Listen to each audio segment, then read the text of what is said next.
මට රෙකෝඩින් එක දාන්න අමතක වීමක් වුණේ මේ ඔයාලා හිතුව මේ රෙකෝඩින් එක ආයෙත් ඔයාලට යන්න ඕනේ. එතෙන්දී අපේ ඇප්ලිකේෂන් එක කස්ටමර්ගේ NIC එක කස්ටමර්ගේ NIC එක වෙනුවට අපිට පාවිච්චි කරන්න පුළුවන් ඩ්‍රයිවිං ලයිසන්ස් එක පාවිච්චි කරන්න පුළුවන්. ඊට අමතරව පාස්පෝර්ට් එක පාවිච්චි කරන්න පුළුවන්. ඊට අමතරව කස්ටමර්ගේ විවාහ සහතිකය. හැබැයි ওই විවාහ සහතිකය කියන එක අවශ්‍ය වෙන්නේ ජොයින් ඇප්ලිකන්ට් කෙනෙක් වෙනවා නම් විතරයි ජොයින් විවාහ සහතිකයක් කියන අවශ්‍ය වෙන්නේ. හැබැයි අපිට උත්තරේ දෙද්දි විවාහ සහතිකය කොමන් තියෙන නිසා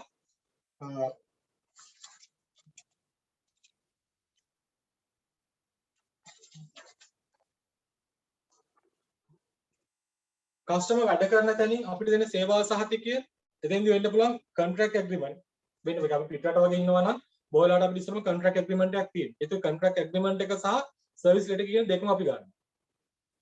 ඒත් එක්කම පේ ෂීට්ස් bank statement NSB වල salary transfer කරලා දෙන undertaking letter එක EPS statement එක T10 form එක. ඕක තමයි customer කෙනෙක්ගෙන් ගන්න basic document එක. එන ඔයාලෝක ලියාගද්දි පෞද්ගලික කියන තොරතුරු යටතේ ඔයාලට ගන්න පුළුවන් මේ application එක NIC copy එක සහ විවාහ සහතිකය තියෙන එක. ආදායම් සහ සේවා සම්බන්ධ විස්තරයේදී ඔයාලට මෙන්ෂන් කරන්න පුළුවන් සේවා සහතිකයේ වැටුප් වාර්තා වැටුප් ප්‍රේෂකයන් බවට මේ වැටුප් ප්‍රේෂණ වන බැංකු ගිණුම් undertaking letter එක. ඒ කියන්නේ ජාතික ඉදිරි බැංකුවට වැටුප ප්‍රේෂණය කරන බවට සහතිකය සහ EPF statement එකයි T10 form එකයි අපිට ගන්න පුළුවන්. හැබැයි මේ ගන්නේ ජොබ් එක කරන කෙනෙක්. හැබැයි අපි ගත්තොත් එන ආදායම් බදු ගෙවන කෙනෙක්ගෙන් නම් අපි මොනවද ගන්න ඕනේ ඩොකියුමන්ට්ස්. ඒතර ආදායම් බදු ගන්නවන ගෙවන කෙනෙක් ඉන්නවනම් එයාට අනිවාර්යයෙන්ම අවශ්‍යයි අන්තිම අවුරුදු 3 එයා ටැක්ස් ගෙවපු කියන ආදායම් බදු ගෙවපු ආදායම් බදු වාර්තාව. කියන ටැක්ස් රිටර්න් එක කියලා අපි සාමාන්‍ය කතා කරද්දී කියනවා. ඒ කියන්නේ සිංහල වචනේ ආදායම් බදු වාර්තාව. ඒත් එක්කම එයාලා ගන්න ඕනේ ඒ අවුරුදු 3ට අදාළව දේශීය ආදායම් බදු කොමසාරිස් කෙනෙක් විසින් නිකුත් කරන ලද ආදායම් සහතිකය. සහ අවුරුදු 3ට අදාළව ටැක්ස් ගෙවලා තියෙන රිසිට් එක. ඒ කියන්නේ සාමාන්‍ය ටැක්ස් ගෙවන්න පුළුවන්, ක්වාටර්ලි ගෙවන්න පුළුවන්, ඉයර්ලි ගෙවන්න පුළුවන්. ඒ අදාළ කාල පරිච්ඡේදවල ගෙවලා තියෙන බදු ගෙවපු රිසිට් පත් ටික අපි ඉල්ලනවා. සහ ඉන්ස්කිලිනේ සහතිකය, ෆයිනල් accounts, ඒ කියන්නේ ව්‍යාපාරයක් කරනවා ව්‍යාපාරයට අදාළව බොහෝ වෙලාවට තියෙනවා ගිණුම් තියෙනවා. ඒ කියන්නේ අපි අවුරුදු සැරයක් හදනවා ගිණුම් වාර්තා හදනවා. ඒ හදන ගිණුම් ටික. ඒ කියන්නේ audited. ඒ කියන්නේ අපි සාමාන්‍යයෙන් ඉල්ලන්නේ ඔඩිට් කරපු. ඒ කියන්නේ විගණනය කරන ලද ගිණුම් වාර්තා තමයි අපි ඉල්ලන්නේ.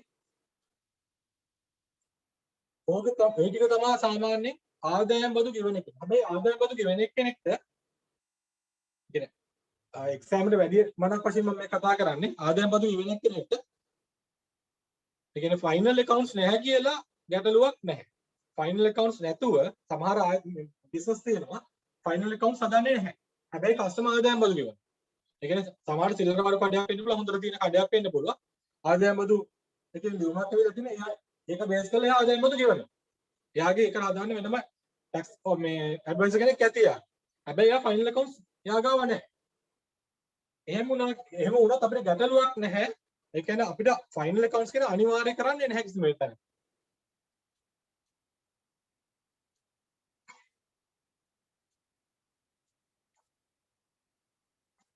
SHL ගිණුමක්.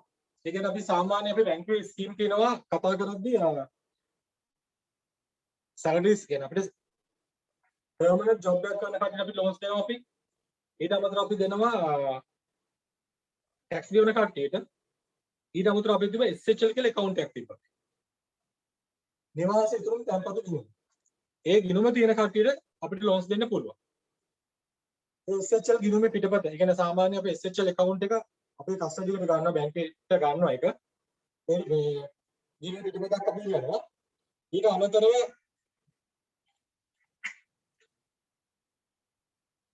SHL එකට දාන්න ගන්න මේ ડોකියුමන්ට් එක පමණයි ගන්න අපි.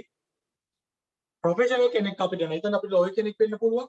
එහෙම නැත්නම් අපිට ડોක්ටර් කෙනෙක් වෙන්න පුළුවන්. ඒ කියන්නේ මම මේ කතා කරන්නේ පර්මනන්ට් ජොබ් එකක් කරන්නේ නැති වෘත්තියෙන්, ඒ කියන්නේ වෘත්තිකේ. ඒ ලෝයර් කෙනෙක් ගත්තොත් එයා බොහෝ වෙලාවට උසාවියේ කතා කරනවා එයාට ඉන්කම් එකක් පෙන්වන්න බැරි වෙන්න පුළුවන්. ඒ වගේ කෙනෙක් ගත්තොත් එහෙම අනිවාර්යයෙන්ම ප්‍රොෆෙෂනල් ක්වොලිෆිකේෂන් එකයි බැංක් ස්ටේට්මන්ට් එකයි යම් කිසි එයා මොකක් හරි ආයතන කන්සල්ටන්සි සර්විස් එකක් නම් අපි කරන්නේ. ඒ කියන්නේ චාර්ට් ඇකවුන්ට්ලා වෙන්න පුළුවන්, ඉන්ජිනියර්ස්ලා වෙන්න පුළුවන්. ඒ කන්සල්ටන්සි සර්විස් කරන අදාළ ආයතනත් එක්ක ඇති කරගත්ත ගිවිසුම් තියෙනවනේ අපිට ඒව ගන්න පුළුවන්.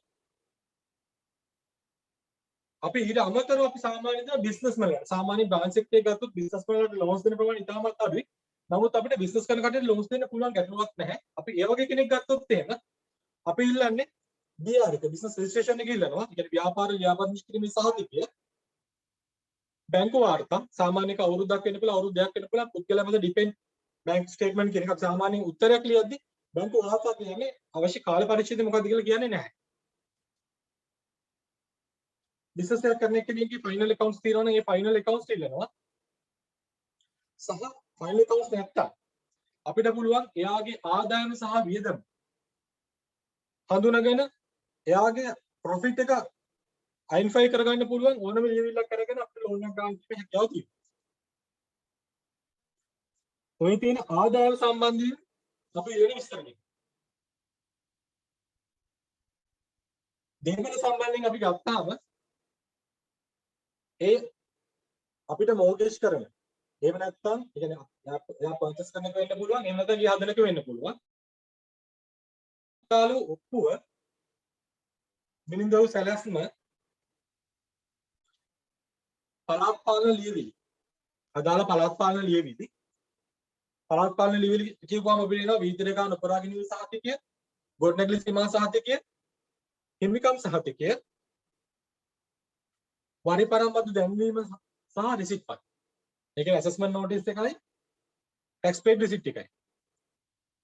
ඒ ටික තමයි පළාත් පාලන ආයතන. ඒ කියන්නේ ප්‍රාදේශ සභාව වෙන්න පුළුවන්, නගර සභාව වෙන්න පුළුවන්, මහනගර සභාව වෙන්න පුළුවන්. ඕකට අදාළව නිකුත් කරන ලියවිලි. මෙතෙන්දී අපිට උත්තරයක් ලියද්දී මේ මම ඒ කියව කරුණු හතරම ලියන්නත් පුළුවන්. එහෙම නැත්නම් අදාළ පළාත් පාලන ආයතන ලියවිලි ලියන්නත් පුළුවන්. හැබැයි අදාළ පළාත් පාලන ලියවිලි කියලා අනිවාර්යෙන් මේ කරුණු මොනවද කියලා මෙන්ෂන් කරන්න. එතකොට තමයි අපි කියන්නේ ෆුල් මාක්ස් හම්බෙන්නේ. ඉතින් උත්තරේ. ටයිටල් රිපෝට් එක පත්තිරු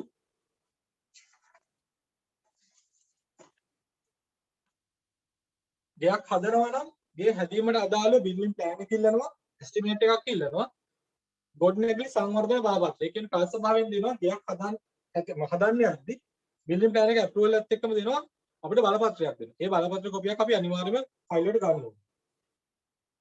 ඊළඟට මිලදී ගැනීමේදී පර්චේස් එකක් වෙනවා නම් purchase of land වෙන්න පුළුවන්, house වෙන්න පුළුවන්.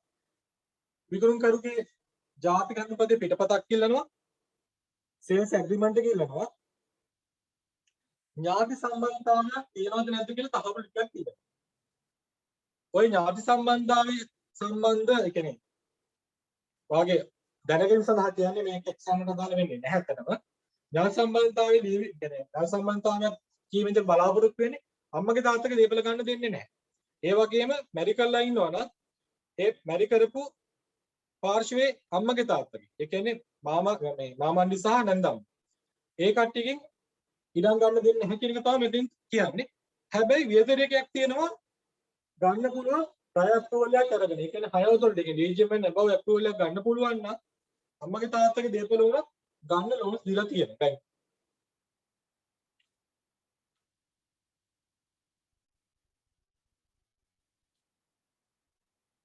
apartment එක. අපිට apartment අදාළ වෙනවා. අපිට apartment එක ගනිද්දී ඒක වෙන under construction වෙන්න පුළුවන්, construction apartment එකක් වෙන්න පුළුවන්. අපිට apartment එකක් ගන්න ඕන නම් අනිවාර්යයෙන්ම apartment එකේ plan එකයි හදපු එකක් නම් අනිවාර්යයෙන්ම COC කියලා apartment එකට දාලව සහවිපත්ති කළමනාකරන ආයතනයෙන් නිකුත් කරන අනුමැතිය.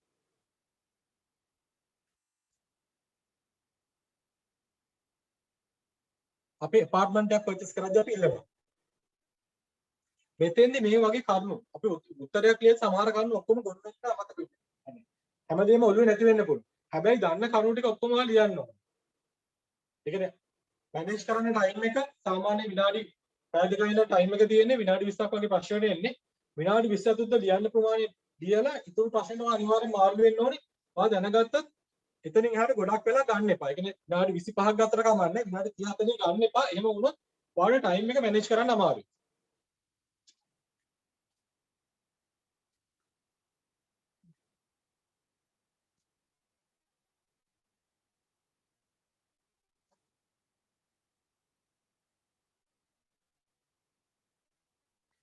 සාමාන්‍යයෙන් ඊට අමතරව අපි කොමන් ගන්නවා ඊටම පරීක්ෂා කිරීම බලපෑම් ලිපිය සහ මාර්ග සහන.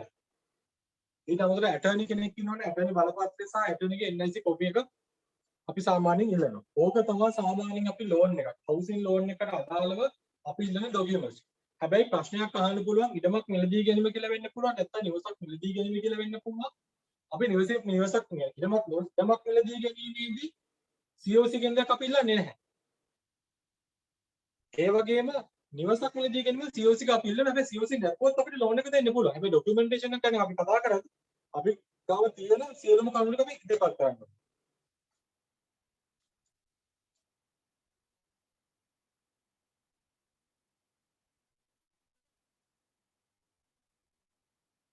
ඔයාලට අදාළව කියන්නේ මේක ඔයාලා ඇත්ත මියුට් කරලා තියෙන්නේ කාටවත් කතා කරන්න බැරි බෑ මේ වෙලාවේ. හැබැයි අවසානයේදී මම අනිවාර්යයෙන්ම ඔයාලට තියෙන ප්‍රශ්න කතා කරන්න මම අවස්ථාවක් දෙනවා. ඒත් එකම ඔයාලා මම චෙක් කරනවා නම් චෙක් කරන්න. ඒ ප්‍රශ්න මම ඒ ටික හඳුනගෙන මම අනිවාර්යයෙන්ම උත්තර දෙනවා ඒවලට. ඊට පස්සේ අපෙන් අහන්න පුළුවන් ප්‍රශ්නය මේක මගේ මතකෙ 3 exam එක මේකත් අහලා තිබ්බා. ඒක මේ දේශි ප්‍රශ්නයක් අතරම අපිට නිවාස කියන්නේ අපි හවුසින් ලෝන් එකක් අපිට දෙන්න පුළුවන් අරමුණු මොනවද කියන එක. ඉඩමක් දේපලක් මිලදී ගන්න ඉතින් 20 දේපලක්. ඒ කියන්නේ බිල්ඩින් එකක් නැති දේපලක් මිලදී ගන්න. නිවසක් සහිත දේපලක් මිලදී ගන්න. නිවස තැනීම සඳහා නිවස අලුත් පෙඩියක් කිරීම සඳහා ඒ කියන්නේ මෙතන එන renovation and completion කියන එක අතව දෙකම එන්නේ අලුත් පෙඩියක් කිරීමදී සහ අලංකාර කිරීම ඒත් එක්කම තට්ටු නිවසක් මිලදී ගැනීම එහෙම නැත්නම් ඉදිකර කියන්නේ ඉදිකර අවසන් වූ තට්ටු නිවසක් වෙන්න පුළුවන් ඉදි වෙමින් පවතින නිවසක් වෙන්න මේ තට්ටු නිවසක් වෙන්න පුළුවන් ඒක පර්චේස් කරන්න දෙනවා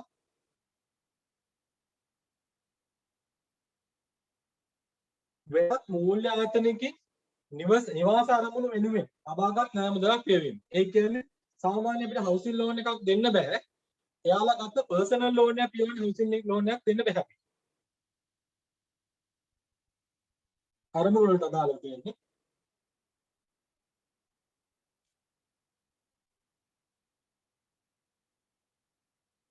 සාමාන්‍ය 5Cs ආධාරයෙන්. ඒක කම්පාරි වෙන්න පුළුවන් නැත්නම් 5Cs වෙන්න පුළුවන්. බොහෝ වෙලාවට කම්පාරි නම් අහලා තිබෙන්නේ නැහැ. මගේ මතක නැහැ කම්පාරි ඇහුවද කියන එක. 5Cs ආකෘතියෙන් ඉවලුවේට් කියන්නේ ලෝන් එකක් දෙන්නේ ඉවලුවේට් කරන්නේ කොහොමද කියන ප්‍රශ්න අහලා තිබ්බ කියන්නේ අවස්ථා කීපයකදී. ඒ කියන්නේ මම ලියපු එක්සෑම් දෙකකදී විතර අහලා තිබ්බ එක. ඔතෙන්දී අපිට කියන්නේ අපි කරන process එකම තමයි තියෙන්නේ. ඒ කියන්නේ බැංකුව කස්ටමර් කෙනෙක්ට ඉවලුවේට් කරන්නේ කොහොමද අපි කරන ඉවලුවේෂන් එකම අපි උත්තරයක් ගොනු වෙද්දී අපිට තියෙන 5Cs. ඒ කියන්නේ ලෝකෙ පිළිගත්ත ආකෘතියක් 5Cs. ඒ 5Cs ආකෘතියෙන් තමයි අපි කස්ටමර් ඉවලුවේට් කරන්නේ. ඇත්තට අපි ගත්තොත් එහෙම අපි කස්ටමර්ත් එක්ක කතා කරන සියලුම දේවල් ওই 5Cs ආකෘතිය තමයි තියෙන්නේ. හැබැයි අපි 5Cs දන්නේ නැහැ. හැබැයි අපි ලෝන් එක දෙද්දි ක්‍රෙඩිට් ඔෆිසර් නැත්නම් මැනේජර් කස්ටමර් ඉවලුවේට් කරන්නේ මේ කියන මේ කරුණුත් එක තමයි අපි ගොනු වෙන්නේ. අපි උත්තර ලියද්දි ප්‍රශ්න අහන්න අනිවාර්යයෙන්ම 5Cs ආකෘතිය හරහා කොහොමද මේ ලෝන් එක ඉවලුවේෂන් කරන්න කතා අහන්නේ. ඒතකොට 5Cs කියන්නේ C අකුරු පහක් අපි කතා කරන්නේ. character ඒ ගනුදෙනුකරුගේ චරිතය කියන එක capacity capital capacity කියන ධාරිතාවය capital ප්‍රාග්ධනය collateral condition. ඔතෙන්දී මේ කියන ෆෝම් එකෙන් ඔයාලට ලියන්න බෑ. ඉතින් මම මේක ඔයාලට ගයිඩ්ලයින් එකක් විතර මේ දීලා තියෙන්නේ. හැබැයි මේක ඔයාලා එක්ස්ප්ලেইন කරන්න ඕනේ. මොකක්ද? කැරක්ටර් කියන්නේ මොකක්ද? අපි ගනුදෙනුකරුගේ චරිතය හඳුනා ගැනීමේදී බොහෝ වෙලාවට අපි බලනවා එයාගේ ක්‍රිප් රිපෝට් එක. ඒ කියන්නේ අපි එයාගේ past experience කොහොමද තියෙන්නේ? ඒ කියන්නේ අපි එයා ගත්ත ලෝන්ස් හරියට ගෙවලා තියෙනවද? එහෙම නැත්නම් හරියට ගෙවන්නේ නැති එක්කෙනෙක්. අපි කස්ටමර්ත් එක්ක කතා කරද්දී මේ කස්ටමර් අවංක එක්කෙනෙක්ද නැද්ද? ඒ කියන්නේ අපි දන්නවා අපි එක්ස්පීරියන්ස් එකත් එක්ක කස්ටමර් කියද්දි මෙයා බොරු ගොඩක් කියනවද? එහෙම නැත්නම් මෙයා ජෙනුයින් කතා කරනවා. දැන් සමහර කට්ටිය අපි කියන ක්‍රෙඩිට් ඔෆිසර් කෙනෙක් විදියට කතා කරද්දි කියනවා මහත්තයා ඔයා දාන්න ඔය ඇප්ලිකේෂන් එක රුපියල් 5000යි වියදම කියලා. මොකද මහත් කියනවා වරක් කියනවා. හැබැයි ඇත්තම තත්ත්වේ කස්ටමර් දන්නවා මට පාස් දෙන ජීවත් වෙන්න බෑ. ඒතකොට කස්ටමර් දාන මහත්මයාට පාස් දෙන ජීවත් වෙන්න බෑ. මට සාමාන්‍ය රුපියල් 25000ක් විතර 30000ක් යනවා කියන්නේ. හැබැයි එහෙම කස්ටමර් කෙනෙක් කෙලින්ම අපිට කියනවා කියන්නේ එයා අවංකයි. ඒත් එක්කම කස්ටමර් කෙනෙක් කියනවා අපි කියන අපිට මෙච්චර ගාණක් දෙන්න පුළුවන් කියලා. කස්ටමර් මේ කතා කරද්දි කියන්නේ මහත්තයා මගේ අවශ්‍යතාවය මේ ගාණ. අපිට දෙන්න පුළුවන් ලක්ෂ 50ක් දෙන්න පුළුවන් කියනවා. එයාගේ වැටු වාර්තා බලලා. හැබැයි කස්ටමර් මට ලක්ෂ 50ක් අවශ්‍ය නැහැ. මට දෙන්න ලක්ෂ 20ක්. ඒ කියන්නේ එයාගේ අවශ්‍යතාවය දෙන්න ලක්ෂ 20යි. ඒතකොට එයාගේ අවශ්‍යතාවයට විතර එයා ලෝන් එක ගන්න. ඒත් එක්කම අධ්‍යාපන පසුබිම. ඒක වැදගත්. අධ්‍යාපන පසුබිම වැදගත් වෙන්නේ මූල්‍ය කළමනාකරණය. හැබැයි මූල්‍ය ඉගෙන ගත්ත පමණින් ඒ කියන්නේ අපිට පාස් එකක් තිබ්බද PhD එකක් තිබ්බත් සමහර කට්ටිය කියන්නේ අපි කියන්නේ ෆයිනෑන්ෂියල් මැනේජ්මන්ට් 0. එහෙම කට්ටියක් තියෙනවා. නමුත් අපි අධ්‍යාපන පසුබිම බලනවා. ඒ කියන්නේ අපි ලෝන් එකක් දෙද්දි අපි ගත්තොත් KKS කෙනෙක්ට දෙන. ඒ කියන්නේ අපි PM කෙනෙක්ට දෙන ලෝන් amount එකයි. ඒත් එක්කම අපි ඒකේ ඉන්න ඉන්ජිනේර කෙනෙක් එහෙම නැත්නම් ඉන්න අයිටි ඔෆිසර් කෙනෙක්ට දෙද්දි ලෝන් එකට තියෙන weight එක වෙනස් අනිවාර්යයෙන්. එතෙන්දී ඉන්ජිනේර කෙනෙක් ගත්තොත් එයාට අපි ලොකු ලෝන් එකක් දුන්නට ප්‍රශ්නයක් නැහැ. අපි දන්නේ එයා මැනේජ් කරයි කියලා. හැබැයි KKS කෙනෙක්ට සල්ලි ටික දුන්නාම එයාට සල්ලි මැනේජ් කරන්න පුළුවන්. අපි ඒක දෙපාරක් හිතන්න ඕනේ. හේතුව ඒක හරියට යුටිලයිස් කරේ නැති වුණොත් එම ලෝන් එකක් අරන් එයා අනාථ වෙනක වෙන්නේ. ඒක විශේෂයෙන්ම ඔතනදී අපිට අපේ බැංකුවල තියෙන අත්දැකීම් තියෙන විශේෂයෙන්ම හමුදා ණය ස්කීම් වලදී ඒ ණය ස්කීම් වලින් ගත්ත සමහර මිනිස්සු ඒක හරියට ප්‍රයෝජනෙට පාවිච්චි කරලා තිබෙනවා. ඒක සුදු ගෙලින්න එහෙම නැත්නම් ඔය බයික් ගන්න බයික් මේ විදෙක්ට ටීවී ෆ්‍රිජ් ගන්න ඒ වගේ මොකක් හරි පර්සනල් එක්ස්පෙන්සස් වගේ එකක් තමයි යොදවලා තිබ්බේ. හැබැයි අවසානයේ මේ වාරික ගන්න මේ වාරික ගෙවන්නේදී එයාලා අමාරු වෙනවා. හරියට පාවිච්චි කරපු කට්ටියක් ඉන්නවා. නමුත් යම්සි කණ්ඩායමක් කියලා පාවිච්චි කරන්නේ නැති කණ්ඩායම. පුරුදුවා චර්යාව.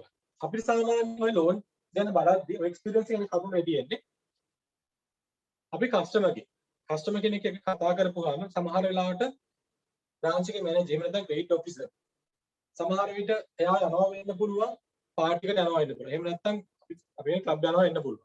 අපිත් යන්න පුළුවන් ක්ලබ් එකකට. හැබැයි අපි ක්ලබ් එකක් යනවනම් අපි දන්නවනම් මේ මිනිස්සු හැමදාම මේ ටයිප් එකේ ඉන්නේ. ඒ කියන්නේ හැමදාම මේ මිනිස්සු ඩ්‍රින්ක් එක දාන අපි ඩ්‍රින්ක් එක දාන අපි යනවා සති දෙකකට සැරයක් යනවනම් අපිට ආරංචි විතර අපිට එහෙම ඉන්ෆර්මේෂන් එකක් එනවා මේ මිනිස්සු හැමදාම මේකේ ඩ්‍රින්ක් එක දානවා. එතකොට අපි දන්නා මේ මිනිස්සයාට අපි ලෝන් නැද්ද අපි අය කරන්න පුළුවන්. අපි ඒක හිතන්න ඕනේ. ඒ කියන්නේ කස්ටමර්ගේ කැරක්ටර් එක හිතන්න ඕනේ. ලෝන් එක දෙන්න කලින් එයාගේ චර්යාව. එයාගේ චරිතය කොහොමද කියලා අපි අයිඩෙන්ටිෆයි කරගන්න. ණය ගෙවීමේ හැකියාව. සමහරවිට අපිට කස්ටමර් කෙනෙක් ඉන්නවා මහත්යෝ දෙන්න විශේෂයෙන් පෙන්ෂන් ලෝන් එකක් හිතන්න. මහත්යෝ දෙන්න මට 95ක් නෙවෙයි 100%ක් හරි දෙන්න මම මේක හරියට ගෙවනවා.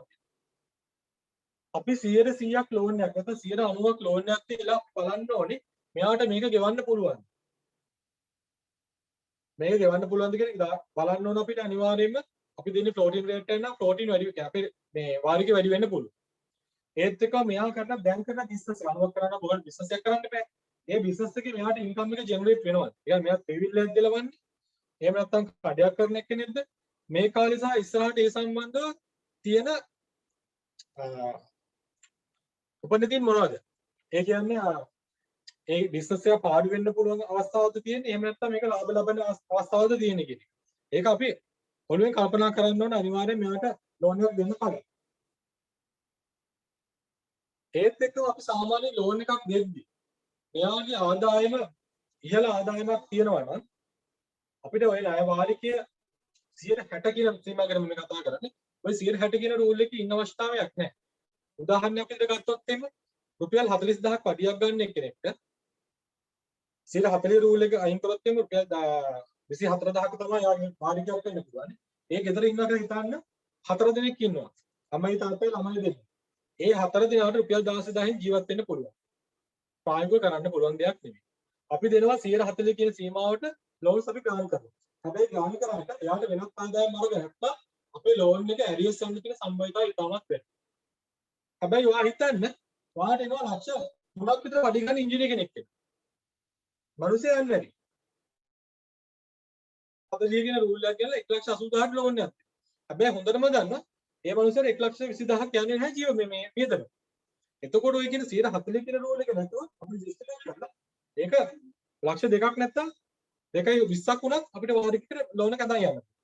අපි අනිවාර්යයෙන්ම මෙයාගේ ධාරිතාවය ගැන අපිට අවබෝධයක් තියෙනවා. දැන් මෙතනගේ 140 කියන කතාවේදී බැංකුව පොලට ගයිඩ්ලයින් එකක් විතර කියනවා 140 කියන රූල් එක ගැන.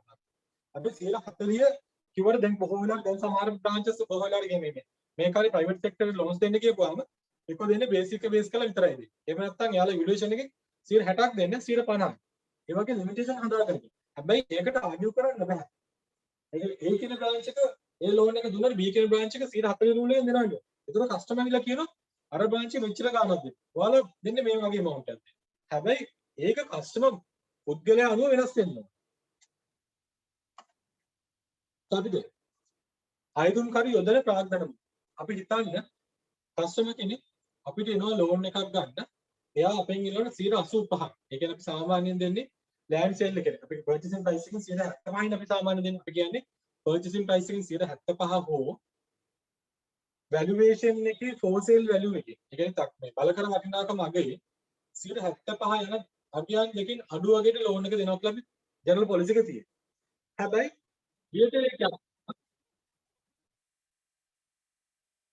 වේතනයක් තියෙනවා 85% දක්වා යන්න පුළුවන් ලෝන් එමවුන්ට්. මුළු ලෝන් එමවුන්ට් එකටම 100%ක් පොලිය වැඩි වෙනවා. වේතනයක් තියෙන්නේ. ඒතකොට කස්ටමර් කෙනෙක් ඉල්ලනවා 85%. තව කස්ටමර් කෙනෙක් ඉල්ලනවා මට 85%ක් මට 50%ක් දෙන්න. එතකොට අපි බලන්න ඕනේ 85% දෙන එක්කනක අපිට රිස්ක් එකක් තියෙනවා. හැබැයි 50% දෙන එක්කනක එයා යොදන කොටස වැඩි. එයා යොදන කොටස වැඩි කියන්නේ අනිවාර්යයෙන්ම එයා අපිට මේ ලෝන් එක පැහැර හරින්න තියෙන සම්බන්ධය පල්ලෙහා මට්ටමේ තියෙනවා. අපි එතකොට ලෝන් එකක් ලබා දෙද්දි 100%ම කැපැසිටි ඉල්ලන එක ගත්තොත් එimhe අපි දන්නවා එයාට වෙන එක්ක ආදායක නැහැ. එයාගේ සේවිංස් නැහැ. එයාගේ සේවිංස් අද හිතන්න අවුරුදු 10ක් 15ක් නැත්නම් අවුරුදු 20ක් වැඩ කරු මිනිස්සේ එයාගේ සේවිංස් තියෙනවා නම් යම් කිසි මුදලක් එකතු වෙලා තියෙනවා. හැබැයි අවුරුදු 20ක් විතර සේවිංස් වෙලා නැත්නම් අපි දන්නවා මෙයා ඉදින්දා පාවිච්චි කරන. කියන්නේ පාරිභෝජනයේ සඳහා එයාගේ සියලුම සල්ලි වියදම් කරලා. ඒක එයාගේ සේවිංස් එක. එතකොට අපිට අනිවාර්යයෙන් මේ කස්ටමර් හඳුනා ගන්න. මේ කස්ටමර් යොදන ප්‍රමාණය වැඩි ඉන්නේ. කඩේට තමයි අපි ලෝන් එක හැම වෙලේම දෙන්න උත්සාහ කරන්නේ. මම කියන්නේ 85% තියෙන කටින් නරකයි කියන එක නෙමෙයි මම මේ කියන්නේ. හැබැයි කස්ටමර් අපි ඒක ඔෆිසර් කෙනෙක් විදිහට ගන්න ඕනේ දේ. සුරකුම අපිට තියෙන කලැටරල් එක. ඒ කියන්නේ අපි බොහෝ වෙලාවට කතා කරනවා property mortgage loan ගැන කතා කරනවා. එහෙම නැත්නම් mobile property. ඒ කියන්නේ අපිට vehicle mortgage කරලා යනවා කියන කතා කරනවා. එහෙම නැත්නම් අපි කතා කරනවා guarantors. හැබැයි අපිට කස්ටමර් දෙන කලැටරල් එක හොඳ කලැටරල් එකක් වෙන්න. ඒ කලැටරල් අපි ගත්තොත් එහෙම personal loan එකට වැඩිය housing loan එකක් අපිට දෙද්දි ඒක නැත්නම් property mortgage personal loan එකක් දෙන එකේ වාසි කියන්නේ අපිට තියෙන හොඳ සුරකුමක්. අපි guarantors ලා ගත්තොත් එහෙම ඒ කට්ටියගේ අය කිරීම අපිට කරන්න පුළුවන්. කස්ටමර් ගෙවුවේ නැත්නම් එයාලට ගෙවීමේ හැකියාව තියෙනවා. බැංකුවේ ප්‍රැක්ටිස් එක දැන් කියලා තියෙන්නේ process loan එකක් ගත්තොත් දෙන්නෙක් පුළුවන් guarantee විදිහට අස්සම් කරන්න. normal loan එකක් ගත්තොත් 4 දෙනෙක් පුළුවන් guarantee විදිහට අස්සම් කරන්න. දැන් අපි කියලා තියෙන්නේ. හැබැයි සාමාන්‍ය විය යුත්තේ අපි ලෝන් එකක් දෙද්දි නැත්නම් මේ කියන මේ රූල් එක ප්‍රායෝගික ලෝකේ භාවිත කරන්න අමාරුයි. රූල් එක වෙන්න ඕනේ අපි කස්ටමර් කෙනෙක් අපි ගැරන්ටි කෙනෙක් අයිඩෙන්ටිෆයි කර ගන්නවා. එයා ගත්ත ලෝන් එක එයා ගෙවන වාරිකයට අමතරව මේ ලෝන් එක ඇරියස් වුණොත් මේකේ වාරිකය නැත්නම් දෙන්නෙක් ඉන්නවනේ වාරිකයෙන් භාගයක්වත් එයාට ගෙවීමේ හැකියාව තියෙන්න ඕනේ. එහෙම කට්ටිය තමයි ගැරන්ටි දෙක පාවිච්චි කරන්නේ. හැබැයි ප්‍රායෝගික භාවිතයේදී ඒක ඇත්තටම නැහැ. මිනිස්සුන් හොයා ගන්න බෑ. ඒ නිසා තමයි අර වගේ අපි සාමාන්‍ය ගැරන්ටර්ස් බේස් කරගෙන ඉල්ලද්දි අපි අර කියන මේ රූල් එකෙන් ඉල්ලන්නේ නැත්තේ. ඒ රූල් එක ගිය සැරේ දැම්ම චක්ලේ එක. හැබැයි ඒක ඩක් ගාලා එක අයින් කරා අපි. ඩවුන් උනේ නැහැ. ඒක ඩවුන් කරා අලුත් චක්ලේ එක ගැහුවේ නැහැ. අලුත් චක්ලේ එක ගැහුවේ නැත්නම් ගහන්න නැති රීසන් එක වෙන්නේ ඒ අපි ඔය කියන එක දැම්මොත් ලෝන්ස් අපිට දෙන්න බැරි. එතකොට අපිට අනිවාර්යයෙන්ම නිශ්චල දීපලක් තියෙන කොහොමද? මේක එක්කම ගැරන්ටිට වැඩි අපිට ඇත්තටම හොඳයි vehicle එක mortgage කරන loan එකක් දෙන්න. අපිට යන්න පුළුවන් අපි ඔටෝ එකක් විදිහට mortgage එකකින් යන්න පුළුවන් vehicle loan එක යන්න පුළුවන්. condition. අපේ තියෙන condition මොනවද කියන්නේ? අපි සාමාන්‍යයෙන් අපි කියන rate එක අපි කියන conditions වලට customer agree වෙන්න ඕනේ.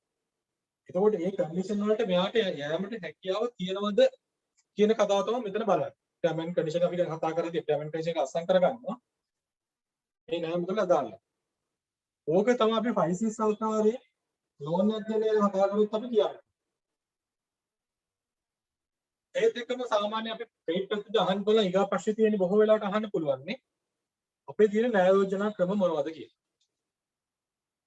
මේ කියන ණය යෝජනා ක්‍රම කඩන්න පුළුවන් එක එක ආකාර දෙන. ඒ කියන්නේ අපි කියන්නේ නිශ්චල දේපල සහ චංචල දේපල කියලා කඩන්න පුළුවන්. මේ මම කඩාගත්තේ යම්කිසි ආගෙන අපි දැන්ට බොහෝ වෙලාවට ඒ කියන්නේ බැංකුවේ ප්‍රැක්ටිස් එකක් විදිහට සිස්ටම් වල යන විදිහට තමයි මේ කඩලා තියෙන්නේ. එතින් අපි කතා කරන්නේ හවුසින්. මෙතන ප්‍රශ්නේ අහන්නේ මතක තියාගන්න ඔයාලගේ මේ ප්‍රශ්නේ අහන්නේ පවතින ණය ක්‍රම මොනවද කියලා අහලා ඒ ණය ක්‍රම විස්තර කරන්න කියලා එන්නේ. එහෙම නැත්නම් ණය ක්‍රම ඔක්කොම විස්තර කරන්න. එහෙම නැත්නම් තෝරාගත්ත මාතෘකා 5ක් හෝ 6ක් විස්තර කරන්න කියලා අහන්න. එතකොට ඔයා ණය ක්‍රම වලට අමතරව ඔයා දැනගෙන ඉන්න ඕනේ මේවල in detail. ඒ කියන්නේ මේ ණය ක්‍රමයට අදාළ මොනවද විශේෂ කරුණු මොනවද තියෙන්නේ. යම් කිසි ප්‍රමාණයක දැනගෙන තියෙනවා. අපි නිවාස ණය කියලා ගත්තොත් එහෙම අපිට තියෙන රාජ්‍ය සේවක දේපල ණය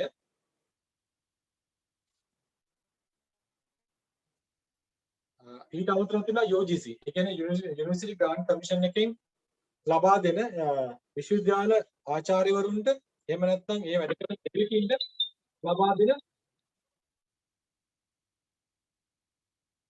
නෑ. අපි දැනට පාවිච්චි කරන සාමාන්‍ය නිවාස ණය. මේකේ තියෙන මේ UGC කියන යටතේ සාමාන්‍ය නිවාස ණය කියලා දාලා තියෙන්නේ.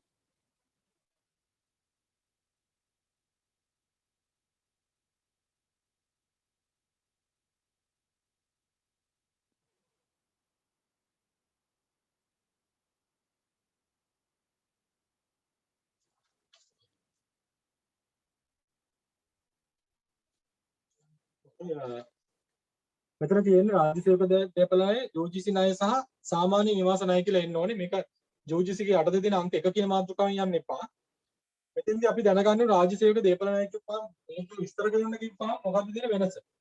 එකක් මේක තියෙන්නේ රජය විසින් රාජ්‍ය අංශයේ වැඩ කරන සේවකයන් සඳහා අවුරුදු 5ක සර්විස් එකක් තියෙනවා නම් ඒ අවුරුදු 5 සර්විස් එකට වැඩි ඉන කට්ටියට විතරක් ලබා දෙන ලෝන් ස්කීම් එකක්. මෙතෙන්දි වෙන්නේ රජයෙන් පොලිස් ආදායමක් හම්බ වෙනවා. එන ගෙවන පොලියක් ගෙවනවා කස්ටමර් ගෙවන්න ඕනේ යම් කිසි ප්‍රතිශතයක් තියෙන.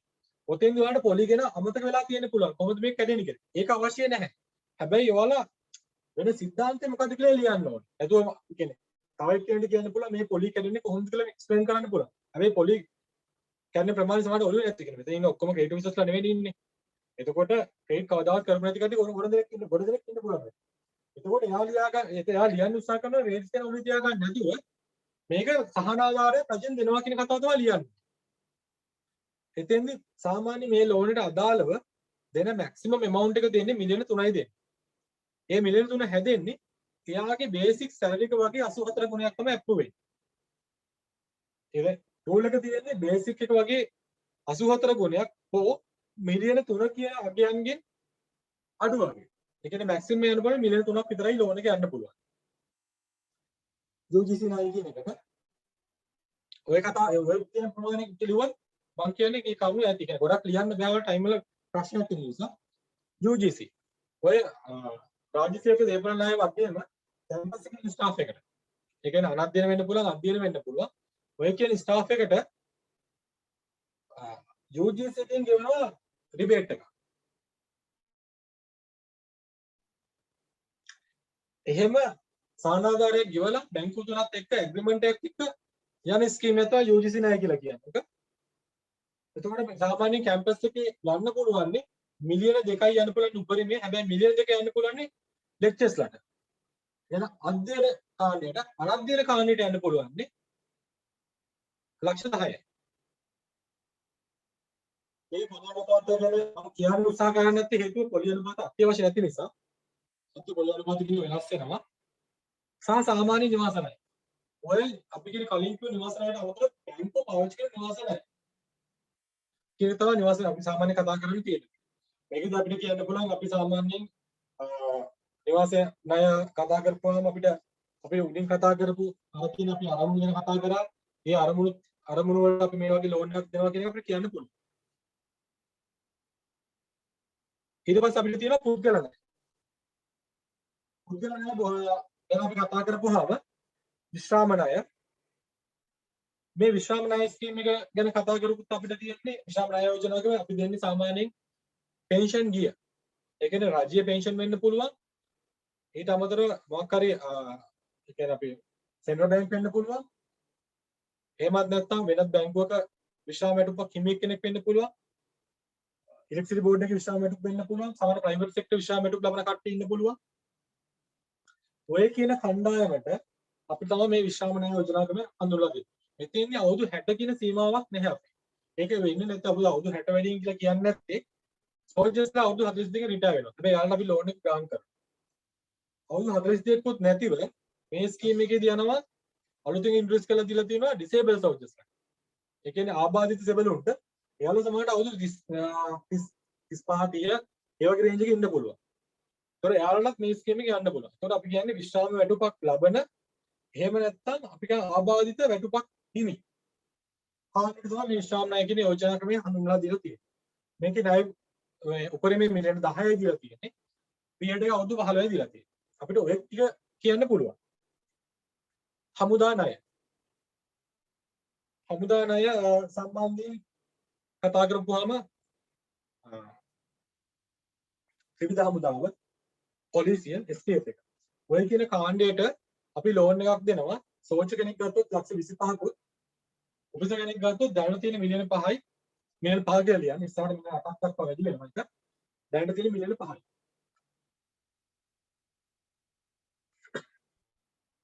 ඒකේ දෙන පීරියඩ් එක අවුරුදු 7ක් ගත්තොත් 1 ගැරන්ට් 10ක් ගත්තොත් 2 ගැරන්ට්.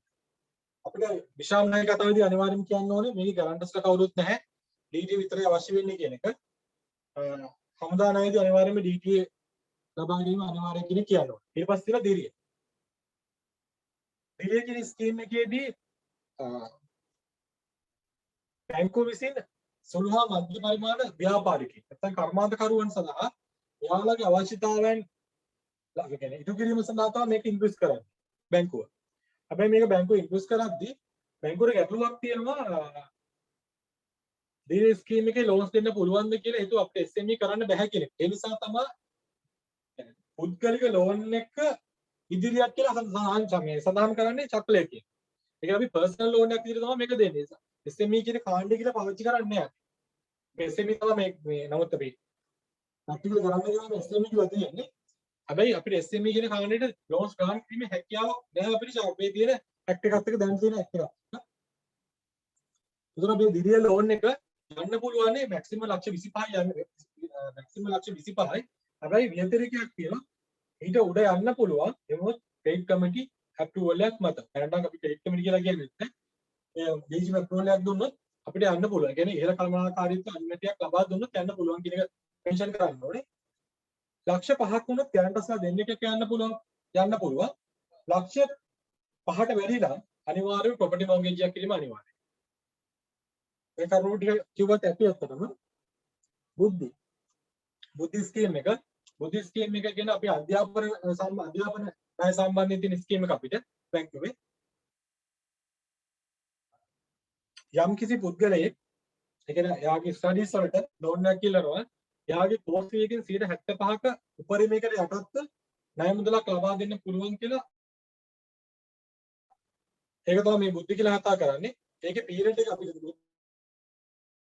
තියෙනවා ලෝකල් ස්ටඩීස් සහ ෆොරින් ස්ටඩීස් කියලා. ඒ කියන්නේ ලංකාවේ අධ්‍යාපනය කරනවා නම් කොහොමද පේමන්ට්ස් කරන්නේ? යන්න පුළුවන් උපරිමය කොහොමද කියන එක. ලංකාවේ ස්ටඩි කරනවා නම් යන්න පුළුවන් ගැරන්ටර් බේස් යන්න පුළුවන් ලක්ෂ 25යි යන්න පුළුවන්. ලක්ෂ 25ට වැඩියෙන් යනවා නම් අනිවාර්යෙන් ප්‍රොපර්ටි එකක් ඕනේ. ලක්ෂ 50යි යන්න පුළුවන් ඒත් මැක්සිමම් amount. පීරියඩ් එක ගැරන්ටර් බේස් යනවා නම් මැක්සිමම් තියෙන අවුරුදු 5යි. ප්‍රොපර්ටි මෝර්ගේජ් යනවා නම් අවුරුදු 10ක් යන්න පුළුවන්. එතෙන්දී කස්ටමර්ට පුළුවන් පේමන්ට් එක කරද්දී monthly installment ගෙවන්න යන්නත් පුළුවන්. එහෙම නැත්නම් එයාගේ course period එක plus 3 months interest එක විතරක් ගෙවන්න යන්න පුළුවන්. ඒක විශේෂ ඒ කියන්නේ විශේෂ දෙයක්. ඒ කියන්නේ බුද්ධි වල තියෙන ස්පෙෂල් කේස් එකක්. ෆොරින් ගත්තොත් එහෙම ෆොරින් ලෝන් එකක් යනවා නම් අනිවාර්යයෙන්ම රුපියලක් දුන්නත් අනිවාර්යෙන් ප්‍රොපර්ටි මෝගේජ් එකක් අනිවාර්යයි. යන්න පුළුවන් මැක්සිමම් amount එක මිලියන 10යි. පීරියඩ් එක අවුරුදු 10යි. කලින් කතා කරා වගේම කොහොමද course period එක plus 3 months යන්න පුළුවන් ඉන්ට්‍රස්ට් විතරක් ගෙවාගෙන එහෙමත් නැත්නම් normal recovery යන්න පුළුවන්. ඒකම අපිට ලස් 18යි අපි ඉන්වෙස්ට් කරනවා විදේශ පුද්ගල ණය. එන foreign personal loan කියන එක. foreign personal loan ගත්තොත් එහෙම පිටරට වැඩ කරන එක්කෙනෙක්ට ලෝන් එකක් ගන්න කිරීමේ හැකියාවක් තියෙනවා මිලියන 3ක් දක්වා. personal loan කරනවා. guarantee base කරලා ලෝන් එකක් ගන්න පුළුවන්. මෙතනදී යන්න පුළුවන් maximum මිලියන 3යි. ඊට අමතරව බොහෝ වෙලාවට අපි percentage foreign loan එක ලබා දෙන්නේ එයා එහෙ වැඩ කරන කාලය පදනම් කරගෙන. එයාගේ ඇග්‍රීමන්ට් එකේ තව තියෙන අවුරුදු 3ක් නම් අපිට ලෝන් එක යන්න පුළුවන් අවුරුදු 3යි. එයාගේ පීරියඩ් එක يعني අන්ලිමිටඩ් කියලා තියෙනවා නම් මැක්සිමම් අවුරුදු 5කට ලෝන් එක යන්න පුළුවන්. ෆොරින් ලෝන් එකේදී. ඒ ෆොරින් ලෝන් එකේ අපි අනිවාර්යයෙන් PFC අපිට account එකක් තියෙන්න ඕනේ. සහ ඒකට වාරිකයක් අනිවාර්යයෙන්ම ඇවිල්ලා තියෙන්න ඕනේ. අපි සාමාන්‍ය ප්‍රැක්ටිස් එක කියන්නේ වල පාමාරක් කියන මේක සාමාන්‍ය අපි කියන වාරිකයක් අවම ඇවිල්ලා තියෙන්න ඕනේ. සාමාන්‍ය නෑ. ඒ කියන්නේ අපි සාමාන්‍ය property mortgage personal අපි property mortgage loan personal loan එක දෙන්න පුළුවන් maximum period එක අවුරුදු 10යි යන්න පුළුවන්. පුද්ගල අවශ්‍යතාවය කියන්නේ අපි කියන අධ්‍යාපනය වෙන්න පුළුවන්. vehicle එකක් ගන්න වෙන්න පුළුවන්. ඕනෑම පුද්ගලික අවශ්‍යතාවයක්. කියන්නේ නීත්‍යානුකූල පිළිගන්නා ඕනම පුද්ගලික අවශ්‍යතාවයක් වෙනුවෙන් සාමාන්‍ය යෝජනා ක්‍රමයේ වලට ආවා දෙන්න පුළුවන්. ඊට අමතරව අපිට තියෙනවා සූර්ය බල ණය. තිබුණා දැන් තියෙන අතරම ක්‍රියාත්මක වෙන එක ලෝන් එකයි ලෙකෝ සහ එකෝ කියන එක. ලෙකෝ කියන ස්කීම් එක නැහැ.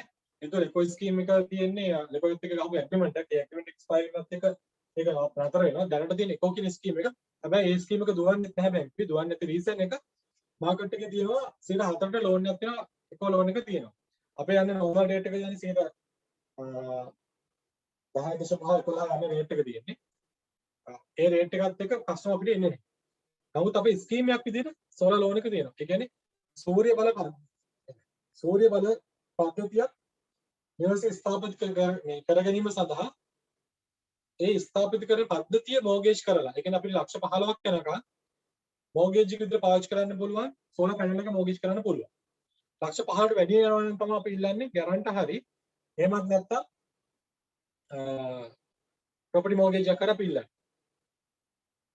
සෝලාර් ලෝන් එකට අදාළව කතා කරොත් එම අපිට ඊට පස්සේ මේ බැංකුවේ දුවන්නේ තියෙන ස්කීම් එකක් ඔටෝ ලෝන් එක. මේ ඔටෝ ලෝන් එක එකක් ඩීසල් ගොඩක් තියෙන දුවන්නේ නැති වෙන නම් ඒ කියන්නේ මාකට් එකත් එක්ක අපිට ෆයිට් කරන්න බැරි ප්‍රශ්නයක් තියෙන්නේ. ඒ කියන්නේ අපේ රේට්ස් එක යන්න අමාරුයි. සහ අපේ ප්‍රොසෙස් එක පොඩි ලීසින් වගේ ප්‍රොසෙස් එකක් වැඩි. ඉතින් අපි මේ වාහන ණය කියන ස්කීම් එක ගැන කතා කරොත් එම අපි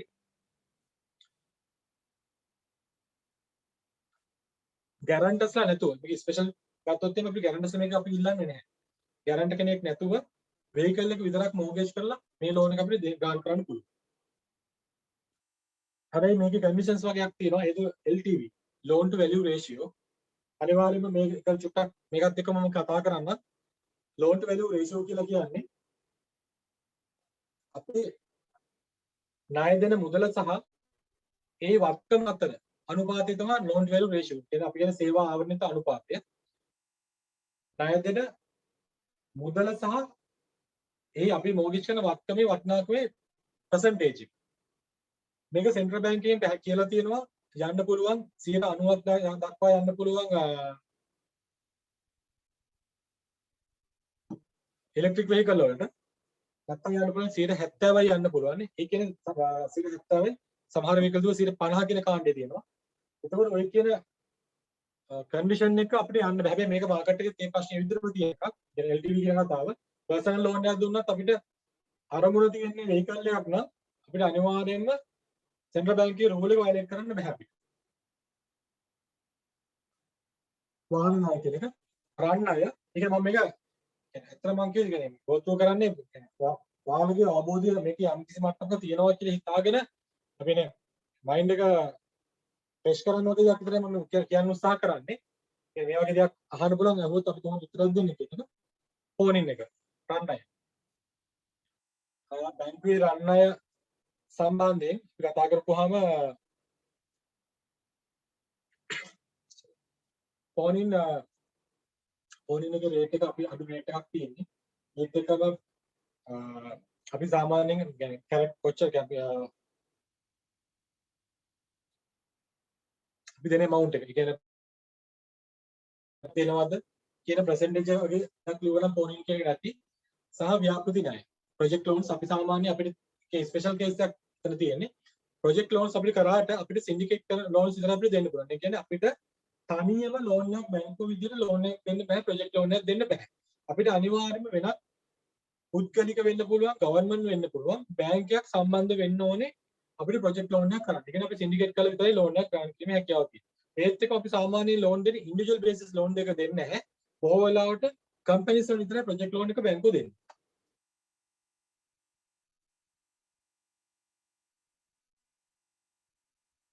බැංකුවේ පවතින ණයකම කිව්වම ඔය කියන ක්‍රම සම්බන්ධ කියලා පොඩි එක්ස්ප්ලেইন කරන්න ප්‍රශ්න ලකුණු ගන්න පුළුවන් අතරම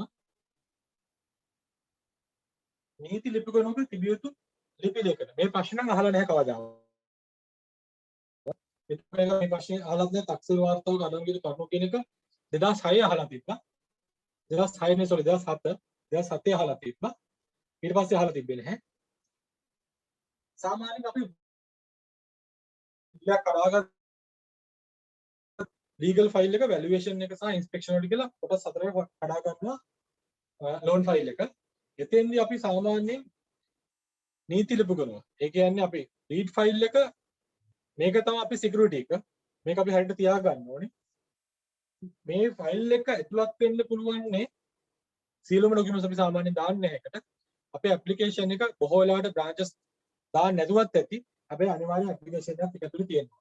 application එකයි යාගේ NIC එකයි ඔප්පුව සර්ව් ප්ලෑන් එක බිල්ඩින් ප්ලෑන් එක සේල්ස් ඇග්‍රීමන්ට් එක සෙලර්ගේ NIC එක ඇටර්නි බලපත්‍රයක් තියෙන ඇටර්නි බලපත්‍රය යාගේ ඇටර්නි NIC එක මේ පළාත් පායාදන ලියවිලි පත්තිරු ටයිටල් රිපෝට් එක වැලියේෂන් රිපෝට් එක ටයිටල් ඉන්ෂුරන්ස් ෆයර් මොර්ගේජ් බොන්ඩ් මේ සියලුම දේවල් ඔය නීති ලිපිකරුවේ අනිවාර්යයෙන්ම තිබිය යුතුයි. අන්න මේක වෙනස් වෙනවා. අපි ගත්තොත් එහෙම purchase of land ගත්තොත් එහෙම කොටේකල සැලැස්මක් අදාළ වෙන්නේ නැහැ. ඒතර අපි උත්තේ මේ ලියාදී පරිස්සම් වෙන්න ඕනේ. යා අහන ප්‍රශ්නෙත් එක්ක තමයි මේ තියෙන ડોකියුමන්ට්ස් තෝරගන්න ඕනේ. ඒ කියන්නේ ෆයර් ඉන්ෂුරන්ස් එක කවදාවත් අදාළ වෙන්නේ නැහැ ලෑන්ඩ් එකට. ගියක් තියෙනවා විතරයි ගිනි ගන්න කියලා ෆයර් ඉන්ෂුරන්ස් එකක් අපි ගන්නෙ. තක්සේරු වාර්තාවට අඩංගු කරු. අපි සාමාන්‍ය වැලියේෂන් මේ report එකේ සඳහන් වෙන්න ඕන කරුණු මොනවද කියන එක අපි නෝට් කරලා කියන්නේ අපි ඔක කියලා තියෙනවා අපි මැනුවල් එක ගත්තොත් මැනුවල් එකේ කියලා තියෙනවා සහ අපි වැලියුස් වලත් එක්ක ගහපු ඇග්‍රීමන්ට් වල වැලියුස් වලට අපි යවන ડોකියුමන්ට් වල පැහැදිලිවම කියලා තියෙනවා මෙන්න මේ කරුණු ඇතුළත් විය යුතුයි කියලා.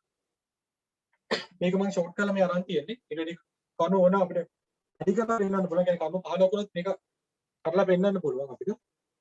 කස්ටමර් ඒ කියන්නේ ඉල්ලන අරමුණ. ඒ කියන්නේ කන්ස්ට්‍රක්ෂන් ද පර්චේසින් ද පර්සනල් ද මොකක්ද අරමුණ කියලා තියෙන්න ඕනේ. මේ ඇඩ්මිෂන් කරපු ඩේට් එක අපේ ඇප්ලිකන්ට්ගේ නේම් එකයි ඇඩ්‍රස් එකයි මේ ඉඩමට ප්‍රවේශන මාර්ගය යන්නේ කොහොමද කියලා සහ ඒ ඉඩමේ විස්තරයක් තියෙන්න ඕනේ. සහ ඒ ඉඩමේ ඒ කියන්නේ ඉඩමේ මොනවද තියෙන්නේ කියන එක මම විස්තර කරලා අදහස් කරන්නේ සහ ඒකේ බවුන්ඩරිස් කොහොමද බවුන්ඩරිස් වල අපි කිව්වොත් එහෙම කියන්නේ අල්ලපු ඉඩම් කාගේද මොකක්ද තියෙන එක කියන වැටමායින් සම්බන්ධව පැහැදිලි කිරීමක් අනිවාර්යයෙන් වැලියේෂන් රිපෝට් එකේ තියෙන්න ඕනේ. සහ කියන්නේ ඒ වැලියු කියන්නේ ඒ ඉඩමේ තියෙන ගයක් තියෙනවා නම් ඒ ගේ මොනව කොහොමද හදලා තියෙන කියලා විස්තරයක් තියෙන්න ඕනේ. කොයි මට්ටමකට දක්වා මේක හදලා තියෙනවද මොනවද රැස් කරලා තියෙන ද්‍රව්‍ය මොනවද තියෙන කියන එක වැලියු මෙන්ෂන් කරනවා. සහ වැලියු කියන්නේ වැලුවගේ වැලුවේෂන් එක. ඒ කියන්නේ අපි මේ ඉඩමට අදාළව තියෙන amount එක. කියන්නේ අපි මේක කියන්නේ මෙතන කීපයක් තියෙනවා පාවිච්චි කරන්න පුළුවන් වැලුවේෂන් වලදී. අපිට ඒ වැඩක් නැහැ අතරම. කියන්නේ එක්සෑම් එකට අදාළ වෙන්නේ නැහැ වගේ ඒවා. එතෙන්දී අපි ඉල්ලන්නේ වැලුව කියනවා මේකේ සේල්ස් එක වෙන. පර්චේස් එක මම sorry.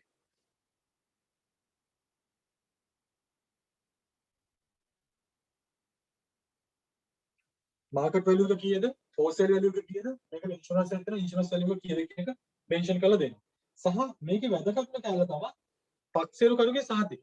අනිවාර්යයෙන්ම තියෙන්න ඕනේ මේක අමතක කරලා ටක්සේරු කරුගේ සහතිකයේ තියා පැහැදිලිවම කියලා මේ අහවල් ලොට් එක ධර්ම ඉඩම මම විසින් පරීක්ෂාවක් මේ විදිහට පරීක්ෂා කරලා බලලා තමයි මේ රිපෝට් එක දෙන්නේ කියලා ඒ වාක්‍ය ලියතෝ මේ අස්සම් කරන්නේ සිග්නේචර්. ඒ ටක්සේරු කරුගේ සහතික කියන එක අනිවාර්යයෙන් වැදගත්. සාමාන්‍යයෙන් අහන්න පුළුවන් දැන් අපන් ගත්තොත් එimhe ක්‍රෙඩිට් කියන ප්‍රශ්නයක් ගත්තාම ඒකවල අහන්න පුළුවන් බොහෝ වෙලාවට ඔය ප්‍රශ්න ටික තමයි ඇත්තටම කරලා අහලා තියෙන්නේ. ඒ කියන්නේ අපි ගත්තොත් එහෙම 2007 2010 12 කොහමද මම හිතන එක්සෑම් බැංකුව දීලා තියෙනවා 6ක ගේට් 4 33 දිලා 3 තිබිලා තියෙනවා. ඔය අපි ඉන්ටර්නල් එක්සෑම් ඔක්කොගෙම අහලා තියෙන්නේ මේ කරුණු වලින් පිටින් අහලා නැහැ එකක්වත්.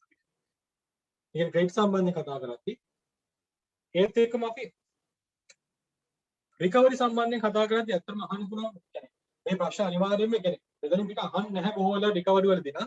ඒ කියන්නේ මේ ප්‍රශ්න දෙකක් තියෙන උතන. ওই ප්‍රශ්න දෙකෙන් එකක් තමයි අහන්න පුළුවන් නැත්නම් මේ ප්‍රශ්න දෙකම අහන්න පුළුවන් එඩිබිඩි. එකක් තියෙන එම්ප්ලොයි ක්ලාසිෆිකේෂන් එක කියන එක. මේක මෙතන පොඩ්ඩක් ඔයාලා නෝට් කරගන්න වෙනවා. මෙතන තියෙන ස්පෙෂල් මෙන්ෂන්. ඒ කියන්නේ අපි මේක විශේෂයෙන් සඳහන් කියන එක ස්පෙෂල් මෙන්ෂන් සබ්ස්ටැන්ඩර්ඩ් ඩවුට්ෆුල් ලොස් කියන එක. සමහර වෙලාවට ඔයාලගේ කියන්නේ මටත් විච්ච ප්‍රශ්න මේ මම කියන්නේ සිංහල මතකේ නැතුව ඉතින් මොකක්ද මේ කියන්නේ අපි කියන සබ්ස්ටැන්ඩර්ඩ් කියන අවප්‍රමාණිත ණය කියන එක මතක නැතුව වෙන්න පුළුවන්. හැබැයි ඔයාලට ඔළුවේ තියෙනවා නම් ස්පෙෂල් මෙන්ෂන් සබ්ස්ටැන්ඩර්ඩ් ඩවුට්ෆුල් ලොස් කියලා ඔයාලට ඉංග්‍රීසි ටයිම් එකෙන් ලියන්න. ලකුණු ටික වෙනස් වෙන්නේ නැහැ. ලකුණු ටික අනිවාර්යෙන් හම්බ වෙනවා. සාමාන්‍ය ස්පෙෂල් මෙන්ෂන් කරද්දී මේ අහපැත්ත අන්තිමට පෙන්නන්නේ මේ පීරියඩ් එක කියන එක. ඒ කියන්නේ මේක මේ කැඩෙන්නේ කොහොමද කියන එක. මේක තියෙන්නේ ඇත්තටම සෙන්ට්‍රල් බැංක් රූල් එකක් තියෙන්නේ මෙතන. CBSL ගයිඩ්ලයින් එකක් තියෙනවා 2020 අංකක කියලා finance business act and direction කියන එක. ඔන්න ඕකේ මේක මේ පොඩි මිස්ටේක් එකක් වගේ අතින් වෙලා තියෙනවා. මේක වෙන්න ඕනේ ස්පෙෂල් මෙන්ෂන් හදාගන්න මේක. මාස 3 මාස 6 අතර. සබ්ස්ටැන්ඩර්ඩ් කියන්නේ මාස 6 මාස 11 අතර. ඩවුට්ෆුල් කියන්නේ මාස 12 මාස 10 sorry මාස ස්ටෑන්ඩඩ් කියන්නේ සබ්ස්ටෑන්ඩඩ් කියන්නේ මාස 6 මාස 12 ඩවුට්ෆුල් කියන්නේ මාස 12 මාස 18 ලොස් කියන්නේ 18 වැඩි. ඒ කියන්නේ අර එහා පැත්තේ තියෙන 5 වෙනුවට 6 වෙන්න ඕනේ 11 වෙනුවට 12 වෙන්න ඕනේ 17 වෙනුවට 18 වෙන්න. මේ කැලේ විතරක් ලියලා මදි. මේකට අනිවාර්යයෙන්ම මේ ප්‍රශ්නේදී ඒ කියන්නේ මේ ක්ලාසිෆිකේෂන් එක ඉන්ක්ලූඩ් කරන්න ඕන අනිවාර්යයෙන්ම ප්‍රොවිෂන් එක. සාමාන්‍යයෙන් අපි ලෝන් එකක් අපිට අක්‍රිය වුණොත් එහෙම අපිට තියෙන බැංකුවේ අපි ප්‍රොවිෂන් කරන්න ඕනේ. ඒ කියන්නේ අපි මේක අපිට ඉස්සරහට හම්බෙන්න තියෙන සම්භාවිතාවය සම්බන්ධව වෙන්කිරීමක් කරලා දෙන්න. ඒ වෙන්කිරීමක තියෙන්නේ ස්පෙෂල් මෙන්ෂන් වුණොත් 5%යි ප්‍රොවිෂන් එක, සබ්ස්ටෑන්ඩඩ් වුණොත් 20%යි, ඩවුට්ෆුල් වුණොත් 50%යි, ලොස් වුණොත් 100ක් කියලා ප්‍රොවිෂන් එක කරන්න ඕනේ. ඒ කියන්නේ අපි එහෙනම් අපිට මේ ලෝන් එක අය වෙන්න තියෙන සම්භාවිතාවය කියලා අපි අයින් කරන ප්‍රොවිෂන්. ඒ කියන්නේ අපි වෙන් කිරීමක් කරනවා. ඒ කියන්නේ අපිට හම්බෙන්නේ නැහැ කියලා. ඒත් එක්කම අපි මේ සබ්ස්ටෑන්ඩඩ් නැත්නම් ස්පෙෂල් මෙන්ෂන් ඩවුට්ෆුල් ලොස් කියන එක අපි රීෂෙඩියුල් කරනවා. රීෂෙඩියුල් සහ රීස්ට්‍රක්චර්. මම හිතනවා මේ ප්‍රශ්නේ 10යි කියලා විශේෂම රීස්ට්‍රක්චර් කියන එකට මේ රීෂෙඩියුල් කියලා කතා කරන්නේ. ඒ කියන්නේ මේ රීස්ට්‍රක්චර් කියන්නේ COVID-19 එකත් එක්ක අපි බොහෝ වෙලාවට රීස්ට්‍රක්චර් කරලා තමයි ලෝන්ස් එක දීලා තියෙන්නේ. මේ රීෂෙඩියුල් කියලා අපි කතා කරන්නේ change of the time. ඒ කියන්නේ අපි මොනවා හරි පීරියඩ් එකක් වෙනස් කරනවා. ඒ කියන්නේ අපි කස්ටමර් ගෙවන්න කියන එක එයාගේ තියෙන ෆයිනෑන්ෂියල් ඉෂුව එකක් වෙන්න පුළුවන්. එහෙම නැත්නම් එයාගේ දැන් තියෙන ෆයිනෑන්ෂියල් ඒ කියන්නේ ස්ටැබිලිටි එකක් කියන්නේ ස්ටේබල් වීමත් එක්ක මේ කලින් ලෝන් එක ගෙවලා ඉවර කරන්න ඕනේ කියලා. එතකොට අපි එයා කියනවා පීරියඩ් එක මේක වෙනස් කරන්න. ඒ කියන්නේ ලෝන් පීරියඩ් අඩු කරන්නත් පුළුවන් ලෝන් පීරියඩ් වැඩි කරන්නත් පුළුවන්. එයා පීරියඩ් එකක් වෙනස් කිරීමක් කතා කරනවා නම් අපි කතා කරන්නේ ඒක රීෂෙඩියුල් කියලා. හැබැයි අපි රීස්ට්‍රක්චර් කියලා කියනවා. රීස්ට්‍රක්චර් කියලා කියන්නේ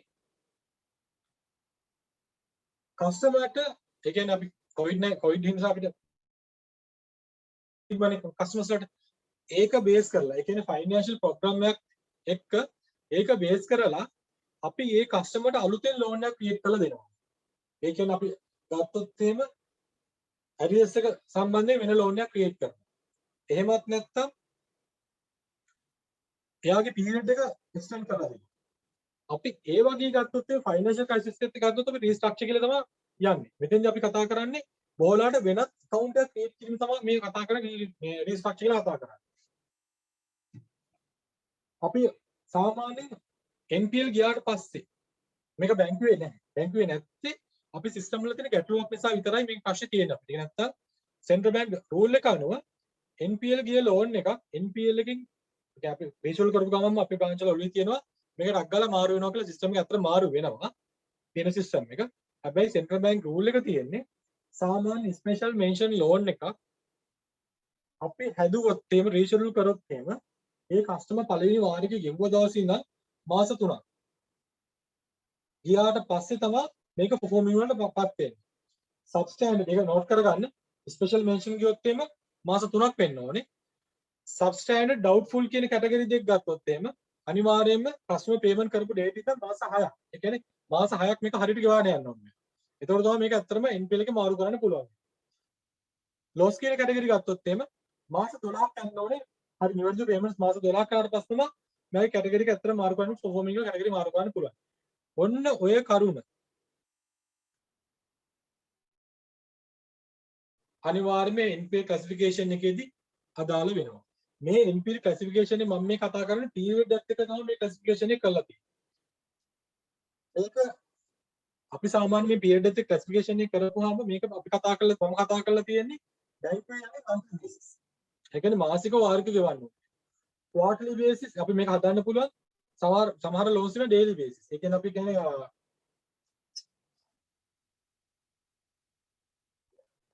අපේ RDB එහෙම ගත්තොත් එහෙම දෛනිකව ඒ කියන්නේ අපි කියන්නේ collection එකට යනවා මේ loan එකක් දෙනවා. ඒ කඩවලින් දවසේ වාරික අය කිරීමක් කරනවා. ඒක daily basis අය කරන loan එකක් තියෙනවා. එහෙම daily basis ගත්තොත් යන්න පුළුවන් මේ කැටගරි වෙනස් වෙනවා. ඒ කියන්නේ අපි කියන්නේ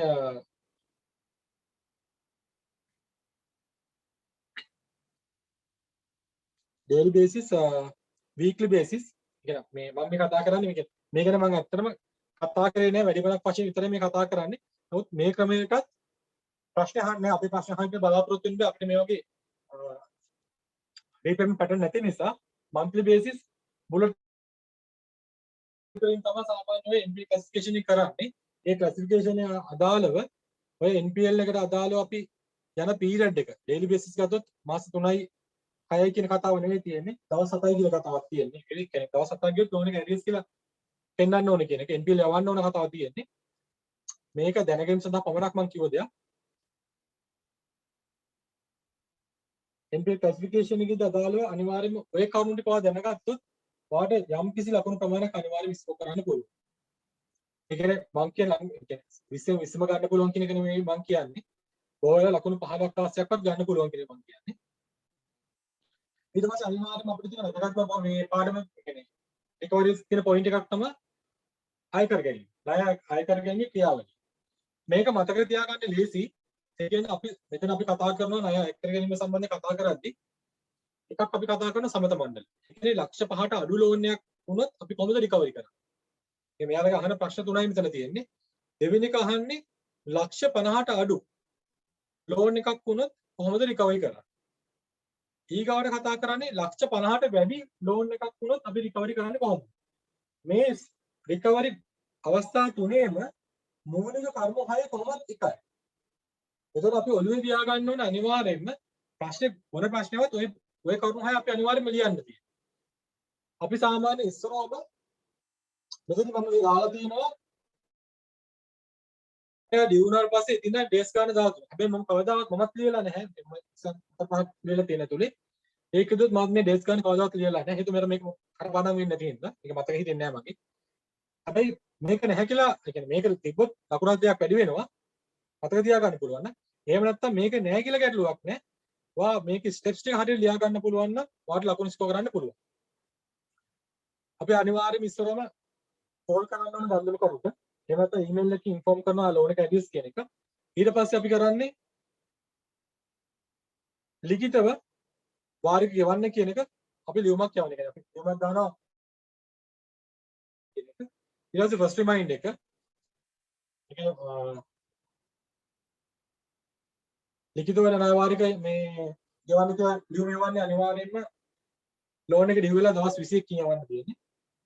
ෆස්ට් රිමයින්ඩ් එක යවන්න ඕනේ සෙකන්ඩ් ඉන්ස්ටෝල්මන්ට්. ඒ කියන්නේ වාරික දෙකක් ඉඟ වෙලා දවස් 7කට පස්සේ සෙකන්ඩ් රිමයින්ඩ් එක යවන්නේ. ෆස්ට් රිමයින්ඩ් එක වල දවස් 7ක් ඇතුළත පේමන්ට් එක කරලා නැත්නම් සෙකන්ඩ් රිමයින්ඩ් එක යවනවා. ඊට පස්සේ ඒ මෙයාලා අප්ලිකේෂන් පේමන්ට්ස් කරන්නේ නැත්නම් කස්ටමර් හොයාගෙන යනවා. ඒ කියන්නේ කස්ටමර් විසිට කරනවා. විසිට කරනවා.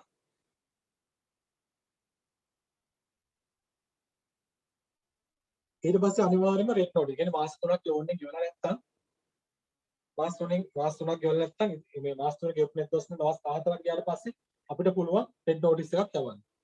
මේ කියන කරුණු 6 මම අර කලින් කිව්ව සියලුටම අදාළව තියෙන බේසික් කරුණු 6 ටික. මේ කරුණු 6 අනිවාර්යයෙන්ම ෆලෝ කරන්න. ඊට පස්සේ තමයි මේ ලක්ෂ 5ට අඩු. ලක්ෂ 5ට අඩු කියන්නේ සමත මන්ලි ක්‍රියාවලිය. ලක්ෂ 5ට අඩු කියලා කියන්නේ සමත මන්ලියට දාලා සමත මන්ලියෙන් අපි ගන්න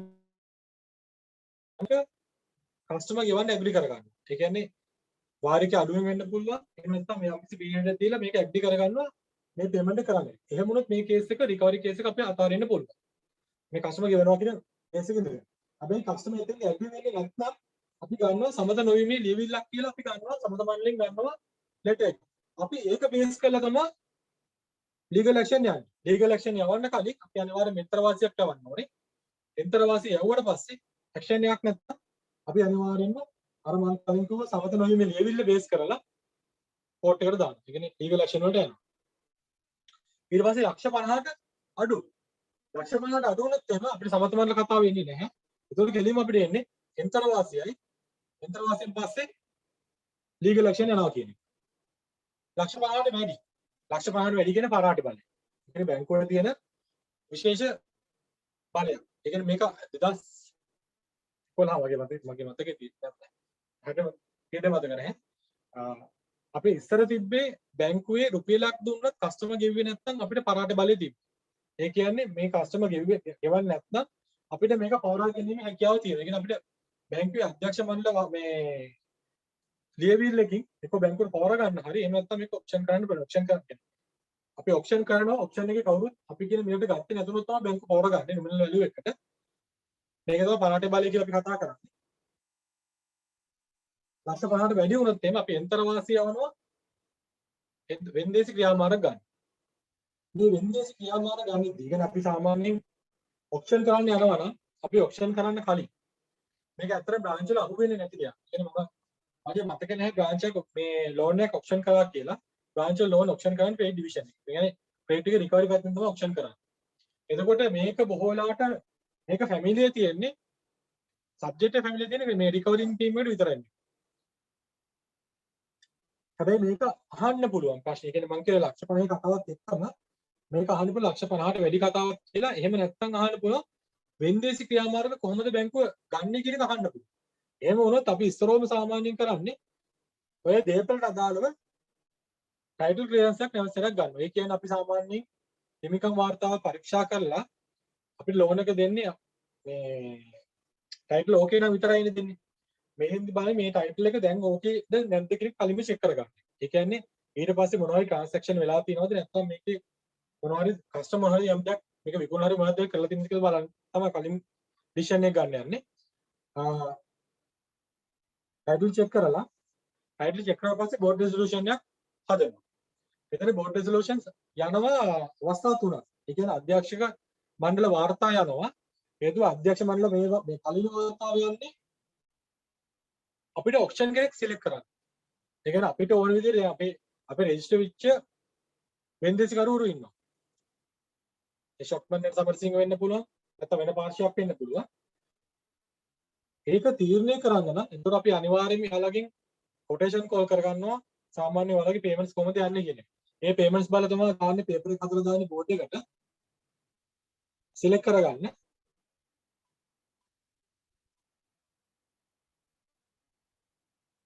sorry. පළවෙනි මේ නෝටිස් එකේ බෝඩ් රිසොලූෂන් එක කරන් වෙන්දේසි වල සිලෙක්ට් කරගන්න. ඒ කියන්නේ කොටේෂන් කෝල් කරන්නේ නැතුව මේ වෙන්දේසි කරුවන්ගේ කොටේෂන් කෝල් කරනවා කියලා තමයි ඉල්ලන්නේ. ඊට පස්සේ අපි අනිවාර්යයෙන්ම බෝඩ් රිසොලූෂන් එක පාස් වුණොත් එහෙම, ඒ කියන්නේ මේක වෙන්දේසි කරන්න කියලා පාස් වුණොත් එහෙම කස්ටමර්ට යවන්න ඕනේ ෆයිනල් නෝටිස් එක. ෆයිනල් නෝටිස් එක සාමාන්‍ය භාෂා 3කින් යවන්න ඕනේ කස්ටමර්ට. ඒ භාෂා 3කින් මේ ෆයිනල් නෝටිස් එක ඒත් ඇක්ෂන් ගන්නේ නැත්නම් අපිට පුළුවන් මේක බොහෝ වෙලාවට අපි කියන්නේ ආයේ ෆයිනල් නෝටිස් එක යවුවට පස්සේ එයා පේමන්ට් එක කරන්න ඕනේ නැත්නම් අපි කොහොමද ඉස්සරහට ප්‍රොසෙස් එක ඉස්සරහට අරගෙන ටයිම් පීරියඩ් එක අපි තියාගන්නේ නැහැ. වෙන්දේසි කරුවෙකු තෝරා ගන්නවා. ඒ කියන්නේ අපි කෝල් කරනවා අපි ඉන්න අපේ රෙජිස්ටර් ඔප්ෂන්ස් වල කෝල් කරලා එයාලගෙන් කොටේෂන් කෝල් කරනවා charges කොහොමද කියලා. එතකොට මේ charges බේස් කරලා අපි ඉල්ලනවා ක්‍රෙඩිට් කමිටි එකට සහ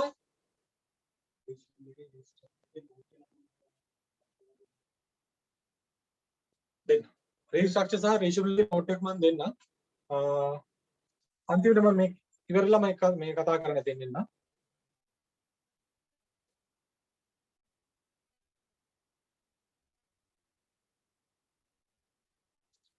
ඒ කියන්නේ ඔප්ෂන් එක සිලෙක්ට් කරලා ඔප්ෂන් සිලෙක්ට් කරගන්න එයාගේ කොටේෂන් කෝල් කරලා අපි CC එකට ක්‍රෙඩිට් කමිටි එකට සහ ක්‍රෙඩිට් කමිටිගේ අප්‍රූව් කරනවා තමයි බෝඩ් එකේ ඒ කියන්නේ බෝඩ් එකට ඉන්ෆෝම් කරන්නේ. ඒ බෝඩ් රෙසොලූෂන් එක අපව ගන්න කියලා බෝඩ් අප්‍රූවල් එක.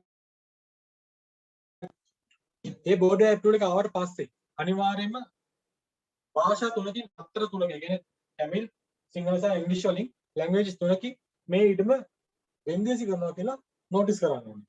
මේ නෝටිස් කරන් තියෙන ඊට පස්සේ ඒ නෝටිස් කිරීමත් එක්ක අප්සෙට් ප්‍රයිස් ඒ කියන්නේ අපි මේක විකුණන්නේ කීයද කියලා මිල් තීරණය කරනවා. මේ විකුණන මිල් තීරණය කිරීමේදී අපිට තියෙන ලෝන් එකේ තියෙන අවුට්ස්ටෑන්ඩින් බැලන්ස් එක, හැරියර්ස් එක, පීනල් එක, ප්‍රීමැචුර් සෙල්ලින් charges තියෙනවනේ ඒ charges ටික ඊට අමතරව වෙන මොනවද අපිට තියෙන ඔප්ෂනල් charges තියෙන ඒ charges සහ අපිට විසිත කිරීම සම්බන්ධයෙන් මොකක්ද charges තියෙන ඒ සියලුම charges තමයි මේ අප්සෙට් ප්‍රයිස් එක ඇතුලේ අපි මේව කරන්නේ. අපි සාමාන්‍යයෙන් අප්සෙට් ප්‍රයිස් එක තීරණය කරන්න කලින් වැලුවේෂන් එක කෝල් කරනවා. හේතු වැලුවේෂන් එක කෝල් කරන්නේ අපි සාමාන්‍යයෙන් මිල තීරණය කිරීමේදී කියන ඔප්ෂන් කරන්නේ මිල තීරණය කරන්නේ මිල තීරණය මෙච්චරයි කියලා අපි ඩිසිෂන් එක ගන්න. අපි සාමාන්‍යයෙන් අපි කියන charges ටික කවර් වෙන්න ඕනේ. එහෙම නැත්නම් ඒක අනිවාර්යයෙන් මේ charges කවර් වුනේ නැත්නම් අපිට මේ ඔප්ෂන් කරන්නේ නැහැ අපි. මේ නොමිනල් වල පවර ගන්න එක අපි කරන්න වෙන්නේ. තාක්ෂේරු වාර්තාවේ ලෑන්ඩ් එක වටිනාකමින් 70%. 70%. 70%ට වැඩි වුණොත් විතරයි අපි මේක ඔප්ෂන් කරන ප්‍රයිස් 70% නේ සෝරි. ඒ කියන්නේ ලෑන්ඩ් එකේ ෆෝසෙල් වැලියු. ෆෝසෙල් වැලියු එක තමයි අපි සාමාන්‍ය ඔප්ෂන් කරද්දී පටන් ගන්න amount එක.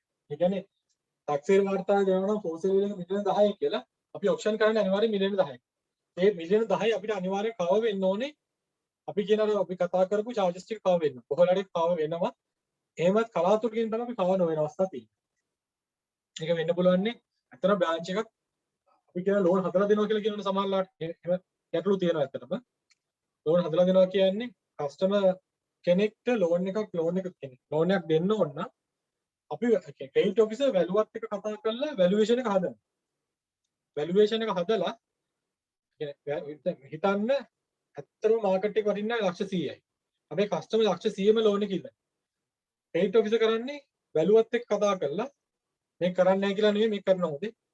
මේක කරන්න එපා වුණොත් අනිවාර්යයෙන්ම මේක මේ අතරම මේ සම්බන්ධව ඊයේ සාකච්ඡා කරා. ඒ කියන්නේ සෙන්ඩිජම් සහ ඩීජම් එක යම්කි සාකච්ඡාවක් ඔය සම්බන්ධව මතුවුණා මේ ප්‍රස්තුතයක් තියෙන හින්දා. අවුරුද්දක් මොනවා හරි වෙලා අනිවාර්යයෙන්ම ඉන්ටර්ඩික් වෙලා තමයි පටන් ගන්න කියලා කිව්වා. ඒ කියන්නේ අනිවාර්යයෙන්ම මේ වගේ දෙයක් අවුනොත් එහෙම නමුත් ඒ වගේ දේවල් නැත්තේ නෑ වෙලා තියෙන්නේ. අපි දන්නේ ඉස්සරහට වෙනවද නැද්ද කියලා නමුත් වෙලා තියෙනවා. ඒ කියන්නේ වැලුවත් එක්ක කතා කරලා වැලුවේෂන් එක වැඩියෙන් දාලා ලෝන් එක හදනවා. ඒ කියන්නේ කස්ටමර් මිලියන ගානක් දෙන්න ලෝන් එක හදන එක.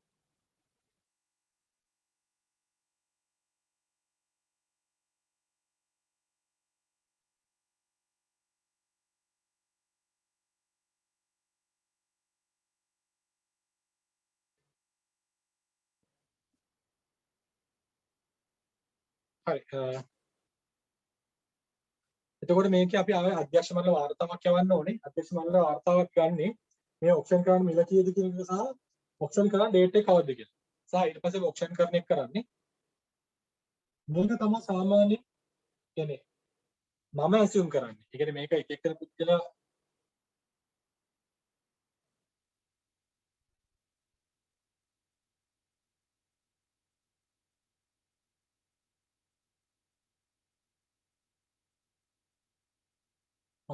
අපි ගත්තොත් දෙක කෙනා ගත්තොත් එimhe එක එක විදිහට කියන්නේ අපි අත්‍තරම ගත්තොත් මේ ක්ලාස් සම්බන්ධයෙන් කියන්නේ මේකට අයිතර ඔයාලා ක්ලාස් කොටකට සම්බන්ධ වෙලා ඇති. ඒකට ඒ කියන්නේ මම ඇසියුම් කරන එක තමයි මම ටාගට් කරන එක තමයි මම ඔයාලට දීලා තියෙන්නේ. මම හිතනවා මේ වගේ කරුණු මේ වගේ ප්‍රශ්න මේ කරුණු වලින් තමයි බොහෝ වෙලාවට ප්‍රශ්නයක් අහන්නේ කියන එක. ඒත් එක්කම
ඒත් එක්කම සාමාන්‍ය කෙටි ප්‍රශ්න වලට අහන්න පුළුවන්.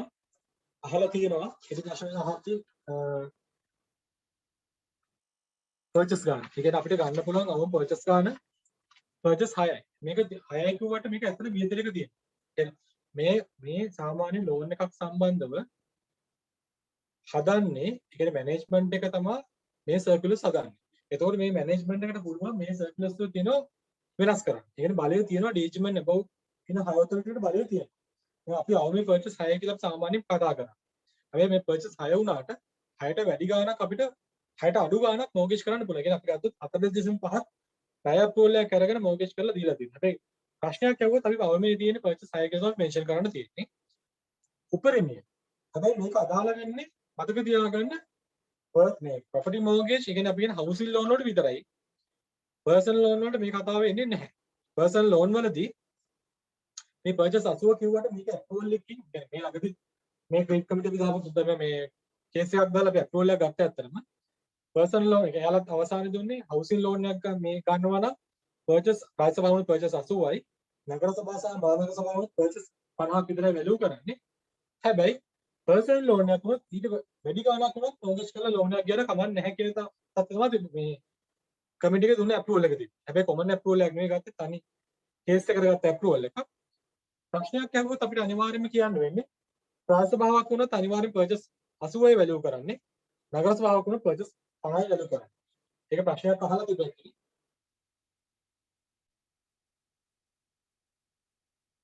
අහලා තිබ්බ ගවර්න්මන්ට් ලෝන් පොලි හදන්නේ කොහොමද කියලා. ගවර්න්මන්ට් ලෝන් පොලි හදන විදිහ ඒ කියන්නේ මේක එක්සෑම් වල අදාළ නැහැ. ඒක මම තියෙන ගැටලුව. නමුත් උත්තරේ මම ටක් ගාලා දෙන්න. අපි පොලි හදද්දි මේක කියන්නේ අපි කැලලකින් හදා ගන්න පුළුවන්. ඒ කියන්නේ නැත්තම් බොහෝ වෙලාවට කියන්නේ මේ හෙඩ් ඔෆිස් එකෙන් මේල් එකක් යවන හදපු chart එකක්. මේ chart එක බේස් කරලා මෙයාලා හදන්නේ. හැබැයි මේක කැලලකින් හදාන්න පුළුවන්. මේ කැලලකින් ගවර්න්මන්ට් පොලි හදනවා කියලා කියන්නේ ආනියන්නේ ඔක ප්‍රශ්නයක් විදිහට නම් අහෙන්න දෙයක් නැහැ. අපි ගත්තොත් එන්න ගවර්න්මන්ට් ලෝන් එකේ තියෙන්නේ ලක්ෂ 5කට තියෙන එක පොලියක්. තව ලක්ෂ 5කට තව පොලියක් තියෙන. ඒ කියන්නේ බැංකුවට හම්බෙන පොලි එක වුණාට කස්ටමර් ගෙවන ප්‍රමාණය වෙනස්. එතකොට අපි බේස් කරන්නේ අපි බලන්නේ පළවෙනි ලක්ෂ 5 ගත්තොත් ඒ ලක්ෂ 5ට එයා ඉඳන පීරියඩ් එකත් එක්ක වාරිකය බලන්න. ඒ වාරිකය වැඩි කරන්න ඕනේ එයා ඉල්ලන ලෝන් එකේ පීරියඩ් එක. ඒ කියන්නේ එතකොට මේ පුද්ගලයා ගෙවන වාරික ගාන එනවා. ඒ කියන්නේ ගෙවන සම්පූර්ණ මුදල හම්බෙනවා. ඒ මුදලෙන් අඩු කරන්න ඕනේ එයා ගත්ත කැපිටල් එක. يعني ගත්ත ලෝන් amount එක. අඩු කරපුවම එන උත්තරේ තමයි එයා ගෙවපු ඉන්ට්‍රස්ට් එක. ඒ කියන්නේ ඒ අවුරුදු ගානටම දුන්නේ ඉන්ට්‍රස්ට් එක. ඒ අවුරුදු ගානට දුන්නේ ඉන්ට්‍රස්ට් එක තියෙනවනේ. ඒ ඉන්ට්‍රස්ට් එක බෙදන්න ඕනේ එයා ගත්ත පීරියඩ් එක. ඒ පීරියඩ් එකෙන් ගත්ත බෙදුවාම ලැබෙන උත්තරය එයා මාසෙකට ගෙවන්න ඕනේ ඉන්ට්‍රස්ට් එක. මේ මාසෙකට ගෙවන්න ඕනේ ඉන්ට්‍රස්ට් එකෙන් ගවර්න්මන්ට් එකෙන් හම්බෙන කෑල්ල සහ මෙයාගෙන් හම්බෙන කෑල්ල. උදාහරණයක් විදිහට ගත්තොත් එහෙම ගවර්න්මන්ට් එකේ 2.2 මේ කස්ටමර් ගෙවන්නේ 2.25යි. ගවර්න්මන්ට් එකේ දෙනවා කියන්නේ 5ක් ගෙවනවා කියන්නේ මේ 5ක් කියලා උදාහරණයක් විදිහට. එතකොට අපි අනිවාර්යයෙන්ම 7.5 කියන්නේ 5 බෙදීම 7.5 වැඩි කිරීම වාරිකය කියලා ගත්තොත් ඒ අදාළ පොලිය ගණනය කරන්න පුළුවන්. ඒ වගේ කොටස් තුනෙම එකතු කරගෙන තමයි පොලි ප්‍රමාණය ගණනය කරන්නේ. මේක ප්‍රශ්නයක් විදිහට අහන්න ගියා සම්බන්ධයෙන් ගමතයි. UGC ලෝන් එක 10 මිලියන්ද කියලා ගත්තා නේද? UGC ලෝන් එක 1 මිලියන්. UGC ලෝන් එක තියෙන්නේ අනධ්‍යයන සේවක මණ්ඩලයට 1 මිලියන්. අධ්‍යයන. ඒ කියන්නේ ලෙක්චර්ස් වලට තියෙන්නේ 2 මිලියන් තියෙන්නේ. හැබැයි කෙටි ප්‍රශ්න වලගේ ඕක අහන්න පුළුවන්. පෙන්ෂන් ලෝන් එකේ මැක්සිමම් කීයද කියලා අහනවා මේක 10 මිලියන් මැක්සිමම් තියෙන්නේ පෙන්ෂන් ලෝන් එකට අදාළව. හේතුව අපේ දීලා තියෙනවා චක්‍රලේඛ අංකයේ තියෙන්නේ මේ වැඩක් නැහැ කියන්නේ දැනගන්න දුකේ. අපි කියන්නේ ඔයාලට වැඩිපුරක් බලා ගන්න ඕන තමයි මම මේක සර්කුලර්ස් කියන්නේ. 10 සර්කුලර්ස් තියෙනවා. මේ සර්කුලර් පැහැදිලිව කියනවා අපිට දෙන්න පුළුවන් ලෝන් එකේ ලිමිට් මොනවද කියලා. ඒ කියන්නේ අපිට දෙන්න කියලා තියෙන්නේ හවුසින් ලෝන් එකක් යනවා නම් මැක්සිමම් එන්න ඕන මිලියන 75යි. පර්සනල් ලෝන් එකක් දෙනවා නම් යන්න පුළුවන් මැක්සිමම් තියෙන මිලියන 10යි. ඒක කියන්නේ පහළ ඔතොරිටියට අරන් තියෙන අපි අත්වල. ඒ කියන්නේ බෝඩ් එකට දාලා අරන් තියෙන අත්වල. හැබැයි ඊට වැඩි ගාණක් ගියොත් එම අපි අනිවාර්යයෙන්ම බෝඩ් එකට දාලා බෝඩ් එකෙන් ඇප්‍රූවල් එක කරන් විතර අපිට ලෝන් එකක් ගන්න කරන්න පුළුවන්. හැබැයි මේක කෙටි ප්‍රශ්නයක අහුවොත් අපි 75 කියලා කියන්න පුළුවන්. හැබැයි නැත්තම් අපිට වියතිරයක තියෙනවා 75 වැඩි ලෝන් එකක් දෙන්න. දැන් හවුසින් ලෝන් එකක් 75 වැඩින් දෙන්න. එහෙම දුන්නේවා තියෙනවා බෑන්ක්. දැනටත් මේ වලට ලෝස් තියෙනවා එහෙම දුන්නේවා.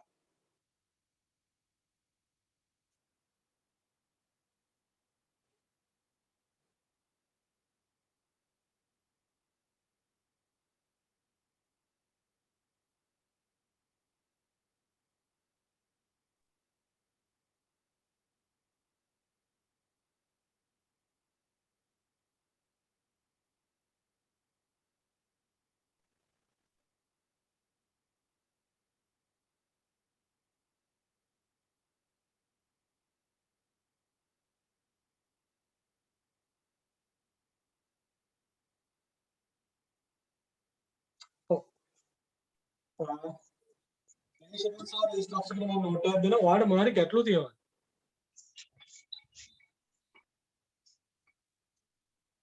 අපි මට දැන් නම් තමයි දැක්කේ මම කලින් බැලුවා මේ මම ඇහෙන්නේ නැති කතාවක් ගොඩක් දෙනෙක් දාලා තිබුණා තියෙන නැති කතාවක්.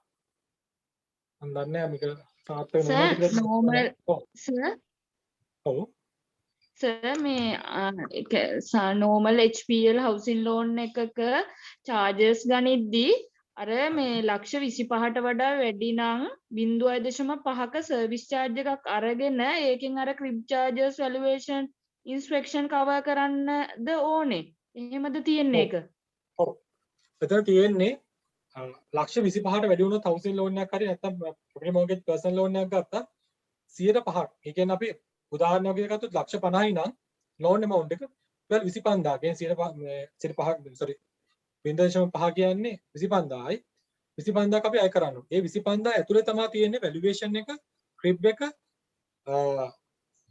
inspection එක සහ කොළඹවට නම් mortgage bond registration fee 2500ක් අය කරන තුලාවි කියන ආයතනයට ඔය charges ඔක්කොම 25000 ඇතුලේ included. සහ ඉතුරු වෙන ප්‍රමාණය තමයි අපි service charge එකක් විදිහට අපි ගන්නෙ.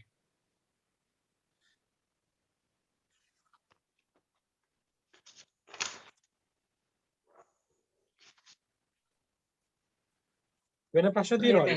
ඒක අර මුද්දර ගාස්තු වල කොහොමද දන්නේ මේ charges එන්නේ නේද? පළවෙනි ලක්ෂ charges ගැන මම කතා කරන්න. මම charges සම්පූර්ණයෙන්ම කියන්නම්. අපි charges ගැන කතා කරද්දී අපිට තියෙනවා lower charges. ලෝයර් charges හැදෙන්නේ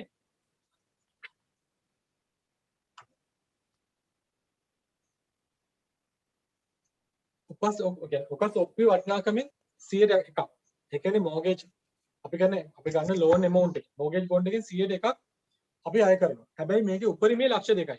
මේකේ අහන්න පුළුවන් කෙටි ප්‍රශ්නේ ගන්න පුළුවන් උපරිමයේ කීයද කියලා අහන්න පුළුවන් ප්‍රශ්නේ. හොඳේ. මේකේ කෙටි ප්‍රශ්නයක් ඇහුවොත් අහන්න පුළුවන් නේ. අපි ගන්න ඕනේ 100%යි. හැබැයි බැංකුවේ තියෙන උපරිමයේ තියෙන ලක්ෂ 2යි. උපරිමයේ ගන්න. හිටියා ගන්නෙ නැහැ. ඒත් එක්කම transfer deed එකක් කරනවා නම් අපි transfer deed එකක් කරනවා නම් ලෝයරට අපි ගෙවන්න ඕනේ පළවෙනි ලක්ෂ 10ට 100%යි. මතක තියාගන්න බොන්ඩ් එක අස්සම් කරද්දි ගන්න charge එකයි transfer deed එක අස්සම් කරද්දි ගන්න charge එකයි වර්ග දෙකක් මේ කතා කරන්නේ. 1 මිලියන් වෙනකන් 100%යි අය කරන්නේ. ලක්ෂ 10ත් ලක්ෂ 15ත් අතර ප්‍රමාණය 0.75 ගානෙත් ලක්ෂ 15ට වැඩි නම් 0.5 ගානෙත් අය කරනවා. උදාහරණයක් විදිහට ගත්තොත් එහෙම කස්ටමර් ගන්න පර්චේසින් ප්‍රයිස් එක ලක්ෂ 50ක ලෝන් එක. මේ ලක්ෂ 50ක ලෝන් එකක් වුණොත් එහෙම ඒ ලෝන් එකට අදාළව පළවෙනි ලක්ෂ 10ට 100%යි කියන රුපියල් 10000යි. දෙවෙනි ලක්ෂ 5ට අදාළව 0.75යි කියන්නේ 3750යි. ඉතුරු ලක්ෂ 35ට කියන්නේ 17500යි. ඔය තුනේ එකතුව තමයි ලෝයර් කියන්නේ නීති ගාස්තු කියලා අපි ගන්න. කියන්නේ ලෝයර්ගේ charge එක transfer deed එකක් කරන්නේ. අපි අර 100%ක් ගත්තේ mortgage bond එකට තමයි කලින් ගත්ත මේ charge එක. හැබැයි මේකෙත් ගන්න පුළුවන් maximum amount එක මිලියන ලක්ෂ 2යි. ලක්ෂ 2කට වැඩි ගන්න බෑ. කියන්නේ ඔයාගේ ඔළුවේ තියාගන්න අනිවාර්යෙන්ම charges වලින් ගන්න පුළුවන්. ඒක ලොකු charges එකක් එන්න පුළුවන්. ඔරේදීම අපිට එන්න පුළුවන් charge එක ලක්ෂ 2යි ගන්න පුළුවන්. ඊට අමතරව අපිට එන්න පුළුවන් මුද්‍රා ගාස්තු. මේ මුද්‍රා ගාස්තු කියන්නේ අපි සාමාන්‍යයෙන් housing loan එකක් ගත්තොත් එහෙම අපිට අදාළ වෙන්නේ mortgage bond එක විතරයි. කියන්නේ mortgage bond එක දියන්න ගන්න charge එක විතරයි. purchasing එකක් වුණොත් තමයි අපිට අදාළ වෙන්නේ transfer deed එකට අදාළ charge එක එන්නේ. ඒත් එක්කම transfer deed එකක් වෙනවා නම් තමයි අපිට මුද්‍රා ගාස්තුවක් කියලා එන්නේ. මේ මුද්‍රා ගාස්තුව හැදෙන්නේ මේක රජයේ charge එකක් තියෙන්නේ. පළවෙනි ලක්ෂයට 3%යි වැඩි වෙන හැම ලක්ෂයකටම 4% ගානේ ගන්නවා. උදාහරණයකට ගත්තොත් අපි ලක්ෂ 50 ගත්තොත් 1,99,000ක් යනවා මුද්‍රා ගාස්තුව. charge එකක් තියෙනවා නිවාස ඉදිකිරීම ඉඩම් හා දේපල මිලදී ගැනීමේ වටිනාකම. ඒ කියන්නේ අපි construction එහෙම නැත්නම් purchasing එකක් කරනවා නම් land house purchasing එකක් කරනවා නම් රුපියල් මිලියන 3ට වැඩි වෙනවා නම් loan amount එක. sorry. ඒක මිලියන 3ට වැඩි වෙනවා නම් අපි 18 රුපියල ගානේ මුද්‍රා ගාස්තුවක් අය කරනවා. ඒ කියන්නේ අපි ලක්ෂ 50ක් ගත්තොත් එහෙම රුපියල් 5000ක මුද්‍රා අය කරනවා. ඒ charge එක තියෙනවා. මේක සාමාන්‍යයෙන් මේක ලෝයර් කියන charge එකක් නිසා මේ branch එකට බොහෝ වෙලට අවු වෙන්නේ නැහැ. හැබැයි ඔය මම කලින් කතා කරේ මිලියන 3ට වැඩි වෙන්න ඕනේ purchasing price එක කියන අවස්ථාව. හැබැයි මේ completion loan එකක්. එහෙම නැත්නම් personal loan එකක් ගත්තොත් ගන්න loan එක මොකද property mortgage loan එකක් නෑ යන්නේ. ඒ property mortgage loan එකට අදාළව 18 රුපියල් ගානේ මුද්‍රා ගාස්තුවක් අය කරනවා. ඒ කියන්නේ අපි ගත්තොත් රුපියල් ලක්ෂ 20ක property mortgage personal loan එක නැත්නම් completion loan එකක් කරනවා නම් රුපියල් 2000ක මුද්‍රා ඊට අමතරව valuation charge දෙක ගාස්තුවක් අය මෙච්චර charges එකක්. valuation charges වල අර දැන් දීලා තියෙනවනේ මෙහෙම ලක්ෂ 20ට මේ ගාන එහෙම කියලා. ඔව්. එතකොට දැන් අපි transport fee එක විදියට ගන්නවනේ 500ක්. එතකොට ඒක වැඩි වෙන කිලෝමීටර මුල් 15 ඇතුළේ දේ 500 ගන්න. එතකොට 15ට වඩා වැඩි නම් 30 ගාන කැල්කියුලේට් කරනවද? අනිවාර්යෙන්. මුල් 15ට විතරයි 500 ගන්න. 15 වෙනවා අනිවාර්යෙන් 30 ගානේ charge කරන්න. ඒතර ඉන්ස්පෙක්ෂන් එකේදී මේ ඉන්ස්පෙක්ෂන් එකේදී කිලෝමීටර 10ට 600යි. ඔව්. අර වැලුවේෂන් එක 15යි ඉන්ස්පෙක්ෂන් එක 10යි නේද? ඔව් එතන මේක රීසන් එක අපි ඉන්ස්පෙක්ෂන් රිපෝට් එකට ගෙවන්න රුපියල් 500යි. අපේ මේ මැනේජර් නැත්තම් එයාන ඔෆිසර් ගෙවන්න. හැබැයි අපි වැලුව කෙනෙක් ගත්තොත් එහෙම එයාගේ ලෝන් එකේ amount එකත් එක්ක ලොකු මුදලක් අපි ගෙවනවා යාට. එතකොට එයා ඇත්තටම ට්‍රාන්ස්පෝර්ට් එක ගැන ලොකුට පැමිණෙනවා කරන්නේ නැහැ. තව දෙයක් තියෙනවා. තව මම හිතන්නේ අහයි කියලා. ඒ කියන්නේ අහන්න තියෙන කෙටි ප්‍රශ්න විතරයි අහන්න පුළුවන්. තව දෙයක් තියෙනවා. දැන් වගේ මේ housing loan එකක් mortgage bond එක ලියනකොට ඕකේ mortgage bond එක ලියන amount එක කියන්නේ legal charges ගන්න එක තියෙනවානේ. එතකොට වැලිවේෂන් එක අතන තියෙන එකක් කස්ටමර් විකුණන ගාන තියෙනවා ලෝන් එමවුන්ට් එක තියෙනවා වැලිවේෂන් එමවුන්ට් එක තියෙනවා. එතකොට වැලිවේෂන් එමවුන්ට් එකට නේද මේ ඔප්පුව ලියන්නේ? ඔතන තියෙන රූල් එක තියෙන්නේ අපි සාමාන්‍යයෙන් අපි කියන්නේ පර්චේසින් ප්‍රයිස් එකට තමයි ලියන්න ඕනේ සේල්ස් මේ ට්‍රාන්ස්ෆර් ඩීඩ් එක කරන්න ඕනේ. හැබැයි සේල්ස් ඇග්‍රීමන්ට් එකට වැඩිය වැලියුේෂන් රිපෝට් එකේ ආවොත් ඒ කියන්නේ වැලියුේෂන් රිපෝට් එක හිතන්න සේල්ස් ඇග්‍රීමන්ට් එකේ දෙන්නේ මිලියන 10යි කියලා. වැලියුේෂන් එකක් එනවා මිලියන 12යි කියලා. එතකොට අනිවාර්යයෙන්ම මිලියන 12ට අපි ලියන්න ඕනේ. මිලියන 12ට තමයි ඊටම ලියන්නේ. හැබැයි හිතන්න වැලියුේෂන් එක එන්නේ මිලියන 9 කියලා ඉන්නේ හිතන්නකෝ. මිලියන 9 කියලා આવොත් අපි අනිවාර්යයෙන්ම ලියන්න ඕනේ සේල්ස් ඇග්‍රීමන්ට් එකේ තියෙන මිලියන 10ට ලියන්න. ඒ කියන්නේ අපි සේල්ස් ඇග්‍රීමන්ට් එකේ ඉන්න amount එක හෝ වැලියුේෂන් එකේ පෙන්වන amount එක. ඒ කියන්නේ මාකට් වැලියු එක. ඔය දෙකෙන් වැඩි යකට තමයි ලියන්නේ. ඔය සම්බන්ධ කේස් එකක් තියෙනවා ගාල්ලේ. ඒ කියන්නේ ඔය ලියුපේ සම්බන්ධ කේස් එකක් කරනවා ගාල්ලේ. ඔව් වෙන ප්‍රශ්න තියෙනවා? සර් අපේ ස්ටාෆ් හවුසින් ලෝන් එකේ for sale value එකෙන් නේද සර් 90%? ඔව් එතන අපි වැලියුේෂන් ගැන කතා කරපුවා මම හිතා නක්කලා කියන්නේ යන්න. ස්ටාෆ් ගත්තොත් එimhe for sale value එකෙන් 90%යි. ගවර්න්මන්ට් ලෝන් එක ගත්තොත් මාකට් වැලියු එකෙන් 100%යි. අපි normal housing loan එකක් ගත්තොත් අපි දෙන්නේ සාමාන්‍යයෙන් for sale value එකෙන් 75යි වෙන්නේ. හැබැයි වියතරිකයක් තියෙනවා 85 දක්වා යන්න පුළුවන් කියලා. 85ක් යන්න පුළුවන් තියෙනවා දිරිය. දිරිය සර්කියුලර් තියෙන 85ක් දක්වා යන්න පුළුවන් කියලා දැනට තියෙන සර්කියුලර් එක. ඒ කියන්නේ for sale එකෙන් 85 දක්වා යන්න පුළුවන් කියලා තියෙනවා දිරිය. 100ට එකක ඉන්ට්‍රස්ට් එක වැඩි වෙනව නේද සර්? නෑ දිරියකට වැඩි වෙන්නේ නැහැ. ඒ දිරිය සර්කියුලර් අනිත් එක ඒ හවුසින් ලෝන් වල 100 එකක් ටෝටලි වැඩි වෙනවා. දිරිය කියන වෙනම සර්කියුලර් එකක්. මේ ලෝන් එකක් කියන්නේ. ඒ ස්කීම් එකට 85 යන්න පුළුවන් කියලා සර්කියුලර් එකේ තියෙනවා.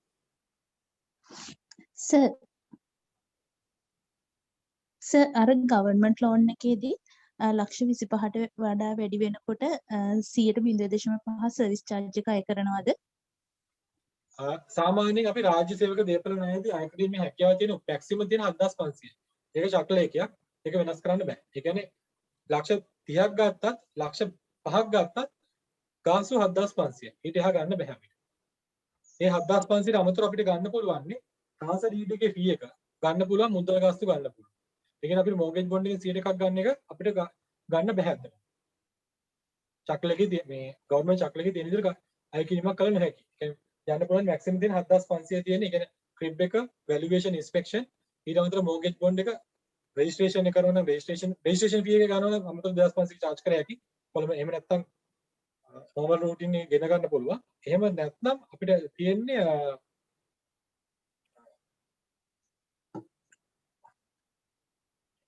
ගවර්න්මන්ට් ලෝන් එකට අදාළව 7500 අය කරන්න පුළුවන්.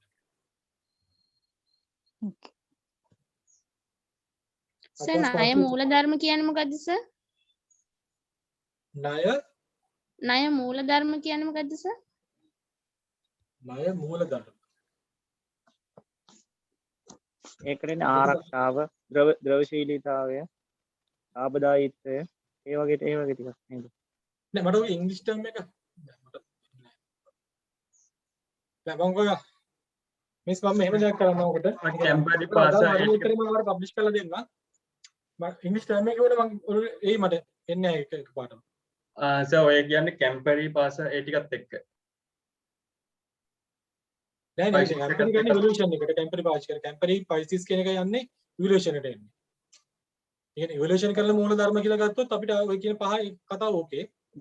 ද්‍රවශීලීතාව, ආරක්ෂාව, ලාභදායීත්වය ඒ වගේ ටිකක් තමයි එන්නේ කරන්නේ.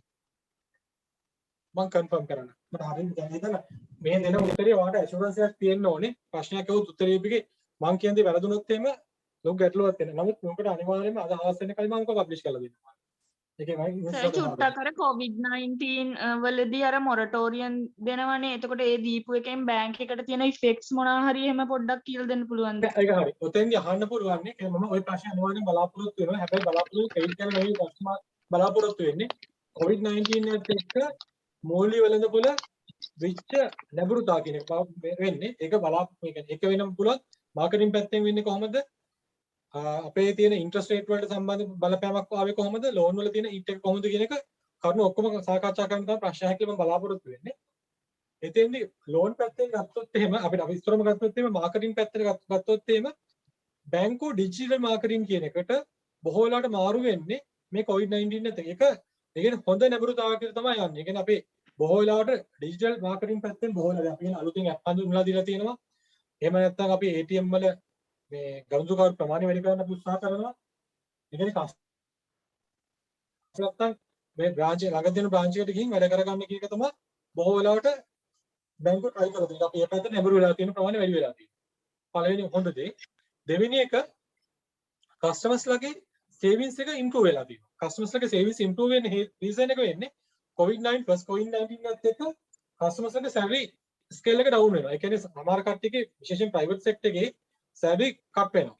ගවර්න්මන්ට් සෙක්ටර් එකේ OT කට් වෙනවා. හැඩගැහිච්ච රටාවෙන් මිදිලා ඒ කියන්නේ අපි කියන අඩු වියදමින් ජීවත් වෙන්න උත්සාහ කරනවා. ඒත් එක්කම ඒකෙන් ඒ මිනිස්සු ඔලුවට ගත්ත දෙයක් තියෙනවා. එයාලා යම්කිසි ප්‍රමාණයක් ඉතුරු කර ගන්න ඕනේ මොකක් හරි හදිසියට ගන්න ඕනේ කියලා. ඒ නිසා ඇත්තටම සේවිංස් අප්වීමක් තියෙනවා බැංකුවල. ඒක හොඳ ප්‍රමාණයක් කියලා තියෙන්නේ. ඊට අමතරව අපි ගත්තොත් ලෝන් පැත්තට ගත්තොත් එහෙම අපි කොවිඩ් මොනිටෝරියම් එකත් එක්ක ඒ මොනිටෝරියම් කිව්වොත් එහෙම මොනිටෝරියම් එකේ නම් කස්ටමර්ට වාසියක් කියලා කියන්න බෑ. හැබැයි ඒක වාසි වෙන තැනක් තියෙනවා. අපි කොවිඩ් මොනිටෝරියම් එකක් දුන්නාම අපි බොහෝලා දින පරිභෝජන ණයන අපි දීලා තියෙන රිටේල් රේට් අපි කරලා තියෙන. හැබැයි හිතන්න බිස්නස් ලෝන් දුන්න කට්ටියට මේ වෙලාවේ බිස්නස් එක ඩවුන් වෙලා තියෙනවා. බිස්නස් එක ඩවුන් වෙලා තියෙන ලාවේදී එයාට කියනවනේ වාරික ගෙවන්න නැතුව ඉන්න කෙනෙක් එයාට ඇත්තට මේ වෙලාවේ සහනයක්. සහ එයාගේ බිස්නස් එක ග්‍රෝ වෙච්ච ගමන් එයාට ওই කැපිටල් එකයි ඔය කියන ඉන්ට්‍රස්ට් එකයි ඔක්කොම ගෙවීමේ හැකියාව පහසුව තියෙනවා. හැබැයි කස්ටමර් ට්‍රිප් එකට යන්නේ නැතුව කස්ටමර්ගේ ඒ කියන්නේ වෙබ් රිපෝට් එක හිස්ටරි රිපෝට් එක හොඳට තියාගෙන යන්න පුළුවන්. හැබැයි මේ COVID-19 එකත් ඒකෙදි අපිට වාසියක් විදිහට තියෙනවා. ඒ කියන්නේ බැංකුව පැත්තෙන් බැංකුවට ගත්තාම බැංකුවේ NPL එකට හිට් නොවෙන්න යන්න පුළුවන් මේ ෆැසිලිටි එක දීපු කතාව. සහ බැංක් එකට ඉමේජ් එකට හොඳ බලපෑමක් තියෙනවා කස්ටමර්ස්ලාට අපි හරියට ට්‍රීට් කරලා තියෙනවා. ඒකේ දෙපැත්තම තියෙනවා. ඒ කියන්නේ අපි ට්‍රීට් කරලා නැත්තම් නරක බලපෑමකුත් තියෙනවා අපිට. ඒ කියන්නේ බැංකුවට අපි කස්ටමර් කෙනෙක් ඇවිල්ලා අපි ඉල්ලපු දේ දීලා නැහැ. ඒ කියන්නේ උදාහරණයක් විදිහට අපි ගත්තොත් එහෙම රීෂුල් කරන්න කියලා දාලා ඉල්ලලා තියෙනවා. අපි රීෂුල් කරලා නැහැ. එහෙම නැත්නම් කොවිඩ් සාහන ඉල්ලලා තියෙනවා කොවිඩ් සාහනේ දීලා නැහැ. උදාහරණ පළවෙනි උදාහරණයක් ගත්තොත් බැංකුවෙම ගත්තොත් එහෙම 2019 අපි දෙනවනේ අර වාරික 3ක් අපි දෙනවනේ මේ කස්ටමර්ගෙන් අහන්න නැතුව දෙනවනේ අපි. වාරික 3ක් හරි දෙයක් හරි. ඒතකොට කස්ටමර් සමහරුන් පස්සේ ඇවිල්ලා ආගමින් කරන මාගාව සල්ලි තිබ්බයි ඒක ඇපුවේ නැත්නම් මේ කපලා නැත්තේ කියන්නේ. ඒක බෑඩ් ඉමේජ් එකක් විතර බැංකුවට ආවා. ඒක බෑඩ් දෙපැත්තම තියෙනවා අපිට සමහරවිට කතා කරද්දී ඕකේ කමෙන්ට් ලියන ඕනම උත්තරයක් ගලපලා ලියන ඕන උත්තරයක් අපිට හරි කියලා මේවා කරන්න පුළුවන්. ඒක කරන්න පුළුවන්. ඒක සර් මෙහෙමයි දැන් අර මේ අහලා තියෙනවා මර IBS එකේ පේපර් එක අහලා තිබ්බා මොනිටෝරියම් එකෙන් ආර්ථිකයට කොහොමද දායකත්වය කියන එක ක්‍රෙඩිට් කරලා අහලා තිබේ මේ ආර්ථිකයට ලැබෙන දායකත්වය විස්තර කරන්න. මොනිටෝරියම් එකේ දැන් මොනිටෝරියම් එක කස්ටමර්ස් වලට දුන්නම ඒකෙන් රටේ ආර්ථිකයට වෙන දායකත්වය විස්තර කරන්න තමයි ඒකේ තිබ්බේ ප්‍රශ්නේ. ඒ ගියපා IBS මේ පහුගිය ඒ කියන්නේ ඔයාලට මේ කරපෙක් මේ පේපර් එක තිබ්බේ නේ. ඔව් පහුගිය ඒ කියන්නේ මේ DABF ක්‍රෙඩිට් වල තිබ්බේ ඒ ප්‍රශ්නේ. ඒක මොක් එක. දැන් බැංක් ඔෆ් ක්‍රෙඩිට් මැනේජ්මන්ට් වල තිබ්බේ. ක්‍රෙඩිට් මැනේජ්මන්ට් වල තිබ්බේ කියන්නේ මොනිටෝරියම් එක කස්ටමර්ස් වල දීලා තියෙනවා. ඒකෙන් රටේ ආර්ථිකයට දායකත්වය කොහොමද පැහැදිලි කරන්නේ? මොනිටෝරියම් එක දීලා තියෙන කී රටේ ආර්ථිකත්වයට බලපෑම. නෑ ඉවරනේ.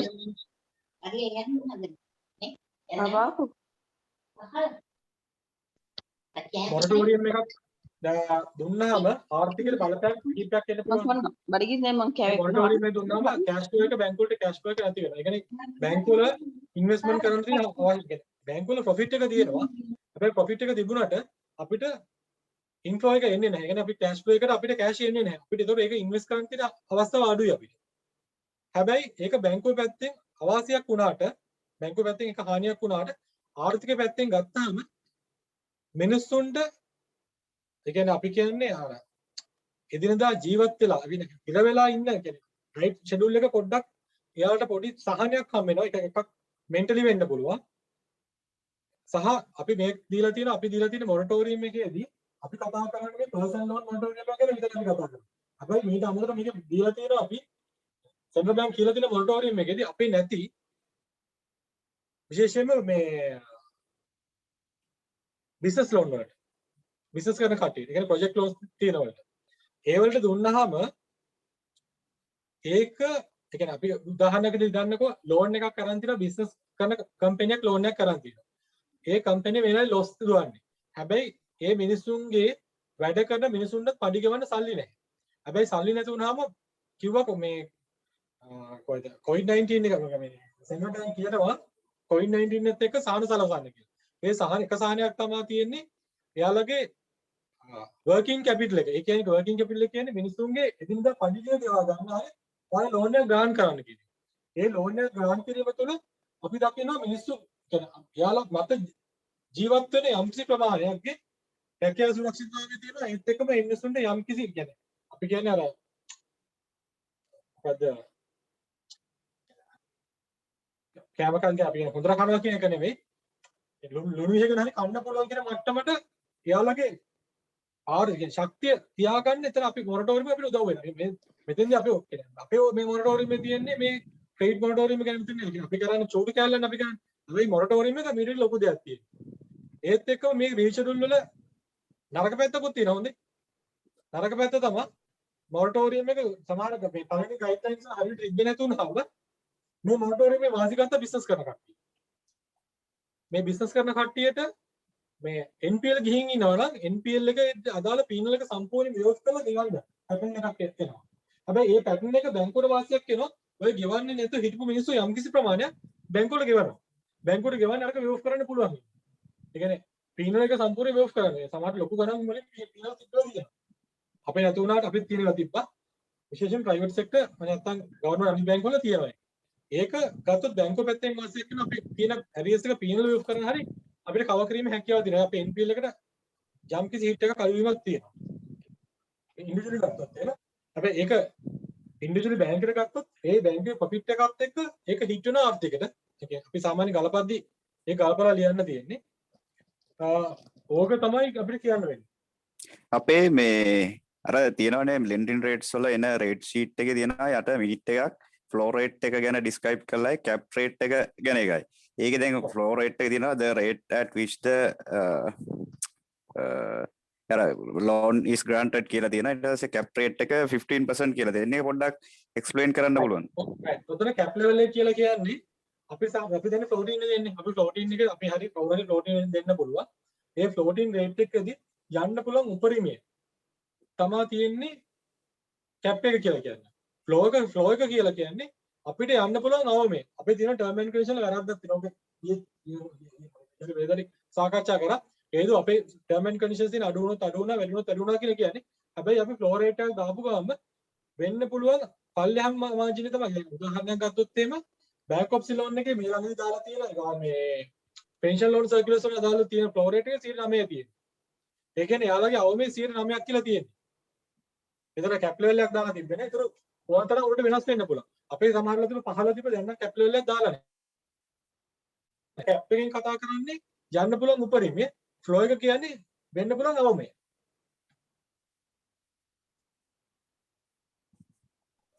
සර් තව චුට්ටක් කියන්න පුළුවන්ද මේ රීෂෙඩියුලින් මෙතඩ්ස් තියෙන්නේ මොනවද කියලා?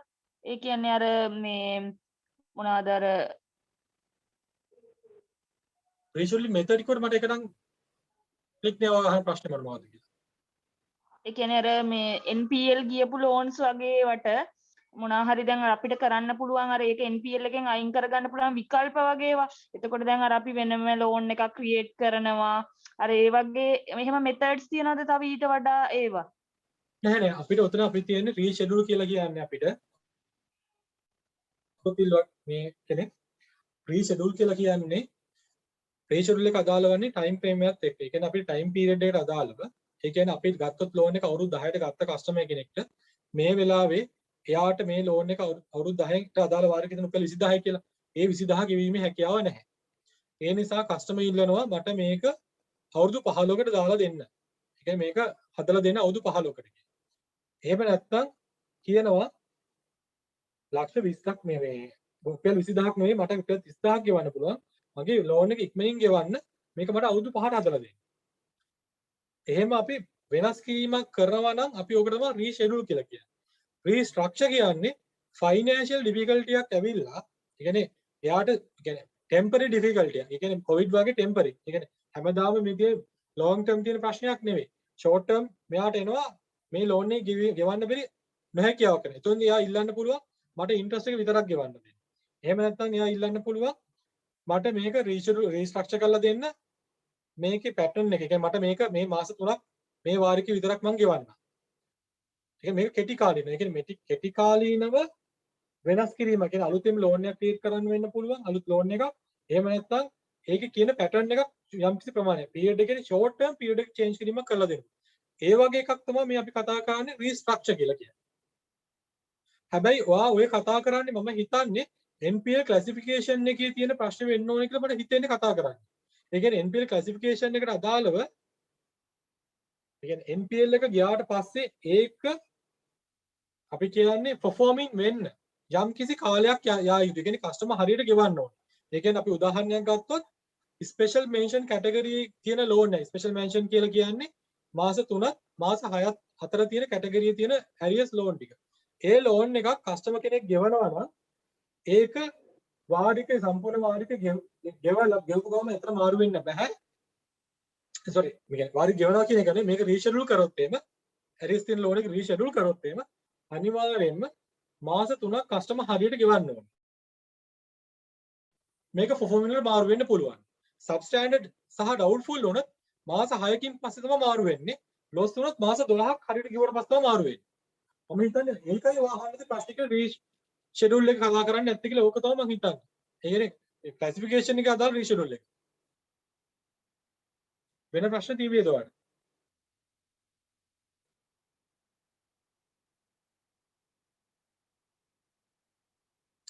මෙතන එකේ දාන්න බා ගවර්න්මන්ට් ලෝන් එකේ charge එක 9500 නෙවෙයි 7500යි. ඕක කොළඹ. ඒ කොළඹ ඕක අදාළ වෙන්නේ 9500 කට දැන් අතට 10000යි ඒක. තුලාබියක හරහා mortgage bond registration fee එකක් අය කරනවා රුපියල් 2500ක්. දැන් 2000 කලින් 2000 දැන් 2500යි.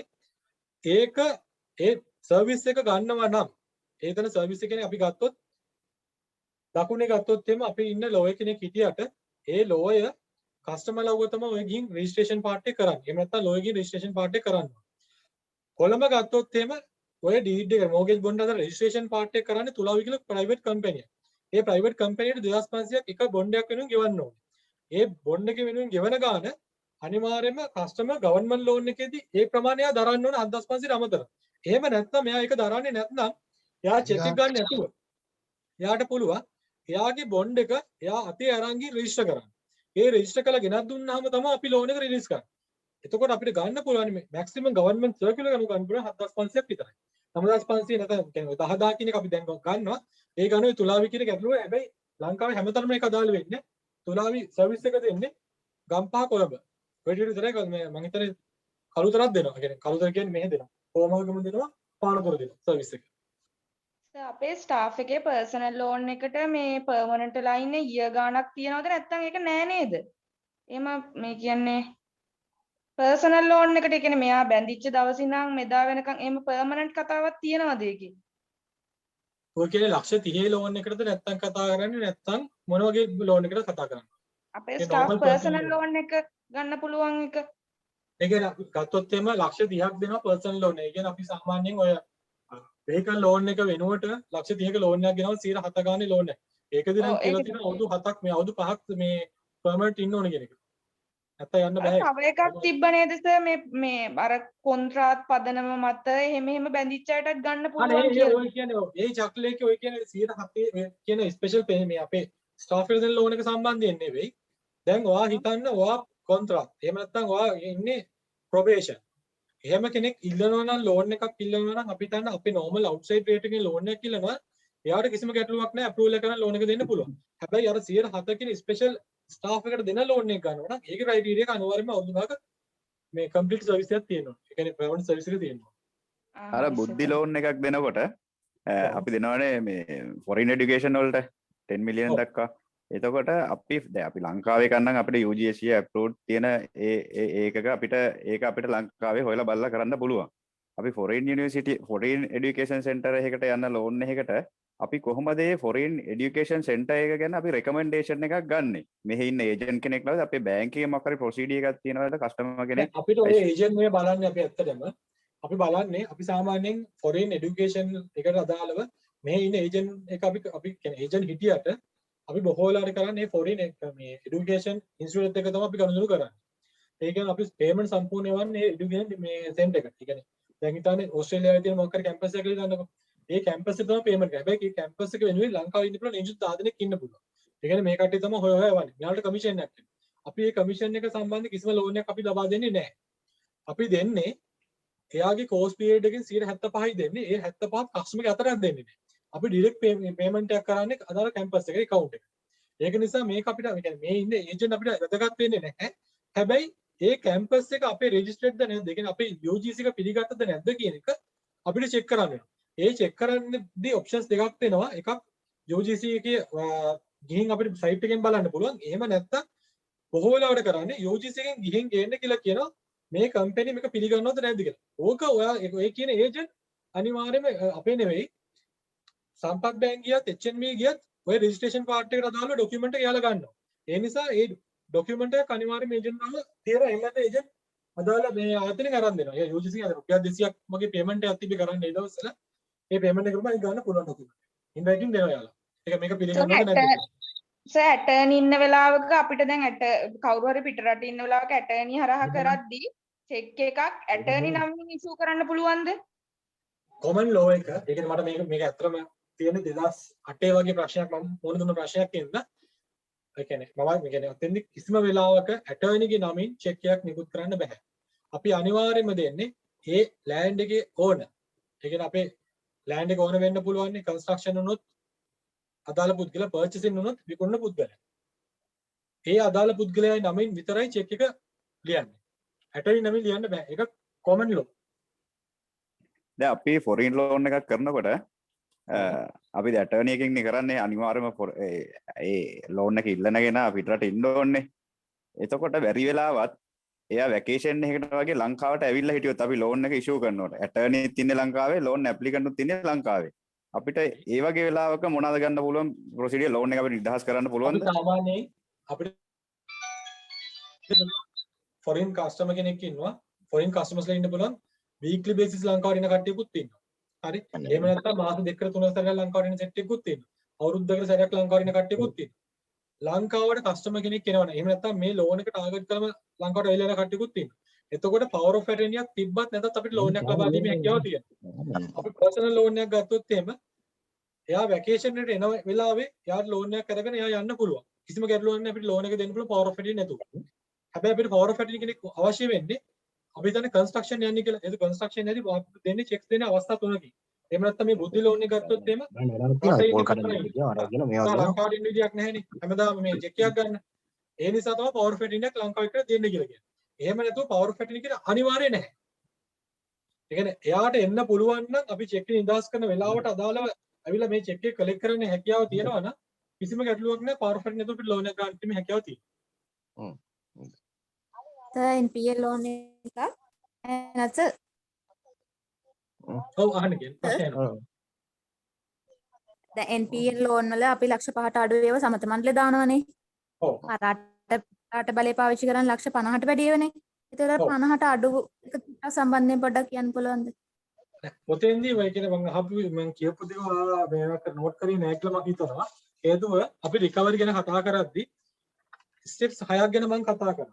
ඒ steps 6 මොන ඒ කියන්නේ අපි පරාටේ ගියත් ඒ සමත මණ්ඩල ගියත් ලක්ෂ 50ට අඩු වුණත් මේ පමිත් තියෙනවා අපේ බ්‍රාන්ච් එකේ ඩිලුක්ෂන් වෙනවා. බට්ටි. එතෙන්දි කියන්නේ ඉස්සරෝම ෆස්ට් එක තියෙන්නේ බට්ටි ඉන්ෆෝම් කරන්න ඕනේ. ඒක ටෙලිෆෝන් එකෙන් කතා කරනවා කියන එක නැත්නම් ඊමේල් එකක් ගන්නවා කියන එක. සෙකන්ඩ් ස්ටෙප් එක තියෙන්නේ බට්ටි අපේ බ්‍රාන්ච් එක අනිත් කට්ටිය ඉන්වයිටින් ඉන්ෆෝම් කරන කෙනා අපි ලියුමක් දානවා.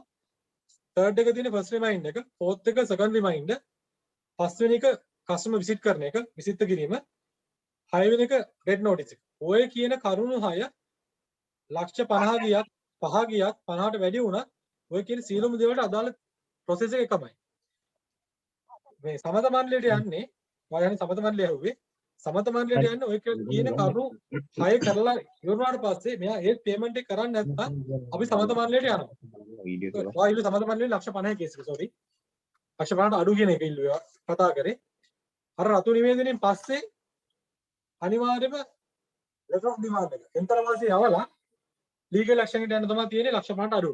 ඒ කියන්නේ අනිවාර්යයෙන්ම ලීගල් ඇක්ෂන් එකක් කරා විතරයි යන්න පුළුවන්. ඔය ලීගල් ඇක්ෂන් වලින් තමයි අපිට ඉතාමත් වැදගත් වෙන්නේ අපේ ඇප්ලිකේෂන් එක නිවැරදිව තියෙන්න ඕනේ, ටර්ම් ඇන්ඩ් කන්ඩිෂන් හරියට අත්සන් කරගෙන තියෙන්න. සහ ડોකියුමන්ටේෂන් හරියට තියෙන්න ඕනේ. ටිපෙක්ස් කළා මුකුත් කළා තියෙන්න බෑ. අපේ ડોකියුමන්ට්ස් හරියටම තියෙන්න ඕනේ. සහ ඇත්තට අපි කියනවා සීල් එක ගහන්න කියලා සීල් එක ගහපුවම ගත්ත ඩේටුත් තියෙන්න පුළුවන්. සර් දැන් අර මේ ඒ ලෝන් එකේදී කියනෝනේ ඇටර්නි රෙජිස්ටර් කරන්න ඇටර්නි මේ වෙක්කේ කියනෝනේ ඇටර්නි රෙජිස්ටර් කිරීම බැංකුවට අනිවාර්ය වෙන්නේ නැහැ කියලා. එතකොට අර පර්සනල් එකේදී අපි ඒ ගන්නකොට ඒ ඇටර්නි එක ලංකාවේ කරලා තියෙනවා නම් ඒත් අපිට රෙජිස්ටර් නොකර ගත හැද අපි කස්ටමර්ස්ලාට කියනවා රෙජිස්ටර් ඇටර්නි රෙජිස්ටර් කරන්න ඕන කතාවනේ මම කිව්වේ. ඇටර්නි කෙනෙක් නැතුව ලෝන් එකක් දෙන්න පුළුවන් කතාව විතරයි මම කිව්වේ. ඇටර්නි රෙජිස්ටර් ඇටර්නි බලපත්‍රයක් වළංගු වෙන්න නම් අනිවාර්යයෙන්ම රෙජිස්ටර් කරලා තියෙනවා. නැත්තම් වළංගු වෙන්නේ. ඇටර්නි එක රෙජිස්ටර් කරන්න පුළුවන් නේ. ඇටර්නි ජනරල් ඩිපාර්ට්මන්ට් එක රෙජිස්ටර් කරන්න පුළුවන්. ඒ කියන්නේ ඇටර්නි ජනරල් එකේ. එහෙම නැත්තම් අපි රෙජිස්ට්‍රේෂන් කරන්න පුළුවන් අපි සාමාන්‍ය ඩීඩ් එක රෙජිස්ටර් කරන්න ඒවනේ කචේරිය. ලෑන්ඩ් රෙජිස්ටර් නේ. ලෑන්ඩ් රෙජිස්ටර් රෙජිස්ටර් කරන්න පුළුවන්. ඒ දෙකේ කොයි මොනවා පොතෙන් රෙජිස්ටර් කරලා ගෙනවත් වැලිඩ් වෙන්නේ. අනිවාර්යෙන් පවර් ඔෆ් ඇටර්නියක් රෙජිස්ටර් කරුවොත් විතරයි වැලිඩ් වෙන්නේ. නැත්තම් වැලිඩ් නෑ ඩොකියුමන්ට් එක. සර් COVID-19 ණය සහනය අරන් තියෙනවා නම් කස්ටමර් කෙනෙක් මාසික වාරිකය අඩු කර ගැනීමට එයාට ඉල්ලන්න පුළුවන් වුණොත් අපිට කරන්න පුළුවන් රීෂෙඩියුල් කරන එක විතරයි. අපිට දැනට දීලා තියෙන රීස්ට්‍රක්චර් විතරයි අපිට දීලා තියෙන්නේ. හේතුව හැබැයි ඕක ප්‍රයිවට් සෙක්ටර් එක ගත්තොත් එimhe එයාට එක එක ඔප්ෂන්ස් තියෙනවා. දැනට බැංකුව මැනේජ්මන්ට් එක විදිහට පාවිච්චි කරලා තියෙන එක විතරයි. ඕක ඇත්තටම පාවිච්චි කරද්දී අපිට එක එක අනිත් ඒ ක්‍රමවලට යන්න බැරි. ඒ ඔප්ෂන්ස් තිබ්බට යන්න බැරි. අපි හදාගෙන තියෙන සිස්ටම් එක අපේ මැනුවල් සිස්ටම් එක අපි හදපු සිස්ටම් එකක් තියෙන්නේ. ඒකේ තියෙන ගැටලු දැන් තියෙනවා. ඒතකොට ඒවත් එක්ක අපිට යන්න බෑ. ඒ කියන්නේ කස්ටමර් ඉල්ලන ඒවා දෙන්න බෑ. ඒ නිසා අපි මොකක් හරි යම්කිසි එක ක්‍රමවේදයක් විතරක් සිලෙක්ට් කරන්නේ. නැතුව අනිත් බැංකු ගත්තොත් එහෙම එයාලගේ කෝ බැංකින් එකත් එක්ක එක එක ඔප්ෂන්ස් වලින් එයාලා කරනවා ඒවා. ඒ කස්ටමර්ට choice තියෙනවා. ඒ choice වලින් කරන්න පුළුවන්. අපේ බැංකුවේ කරන්න බැරි මේ සිස්ටම් ගැටලුවක් තියෙන නිසා. දැන් අපි පර්සනල් ගැරන්ටර්ස්ලා මත ණය දෙනවනේ. ඒතර පර්සනල් ගැරන්ටර්ස්ලා මත ණය දෙනකොට අපි ඇත්තටම අපි මෙච්චර කාලෙක මම දැනුවත් ඔබතුමා දැනුවත් ගොඩක් දේවල් ඇති. එතකොට මේ අපි ගැරන්ටර්ස්ලාගෙන් අය කරගත්ත ඒවා මට මතක ඇති කාලෙක නැහැ. ඉතින් එතකොට එකක්වත් නැහැ. එතකොට නීති කෘත්‍යයක් කරොත් අපි උසාවිය හරි සමත මණ්ඩලය නම් ඒක ප්‍රශ්නයක් නැහැ. සමත මණ්ඩලයෙන් එහාට ගිහලා අපි නීතිමය වශයෙන් ගියොත් එහෙම අපකරුවෝ දෙදෙනාට මේ ණය මුදල් සමසමව ගෙවන්න වෙනවද නැත්නම් ණය කරුමද ගෙවන්න ඕනි? ඒකත් ප්‍රශ්නයක්.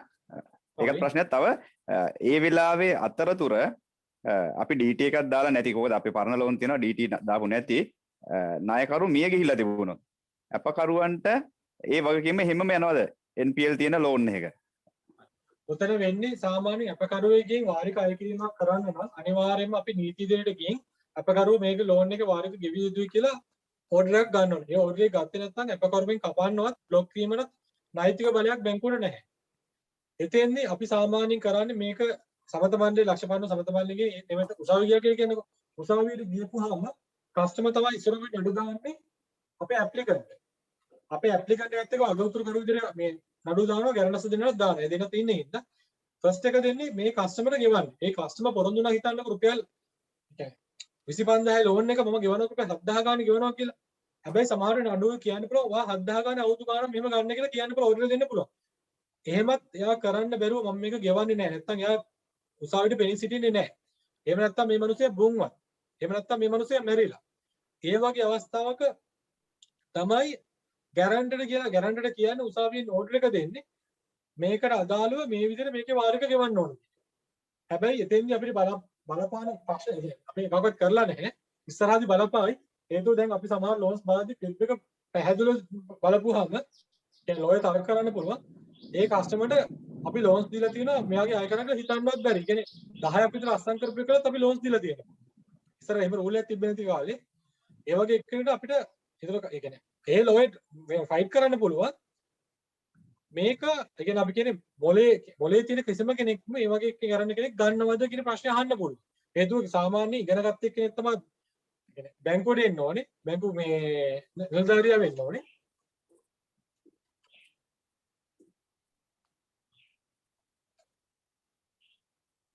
මේ ඒ නිසා අපිට අනිවාර්යයෙන්ම ලීගල් ඇක්ෂන් විතරයි ගන්න පුළුවන්.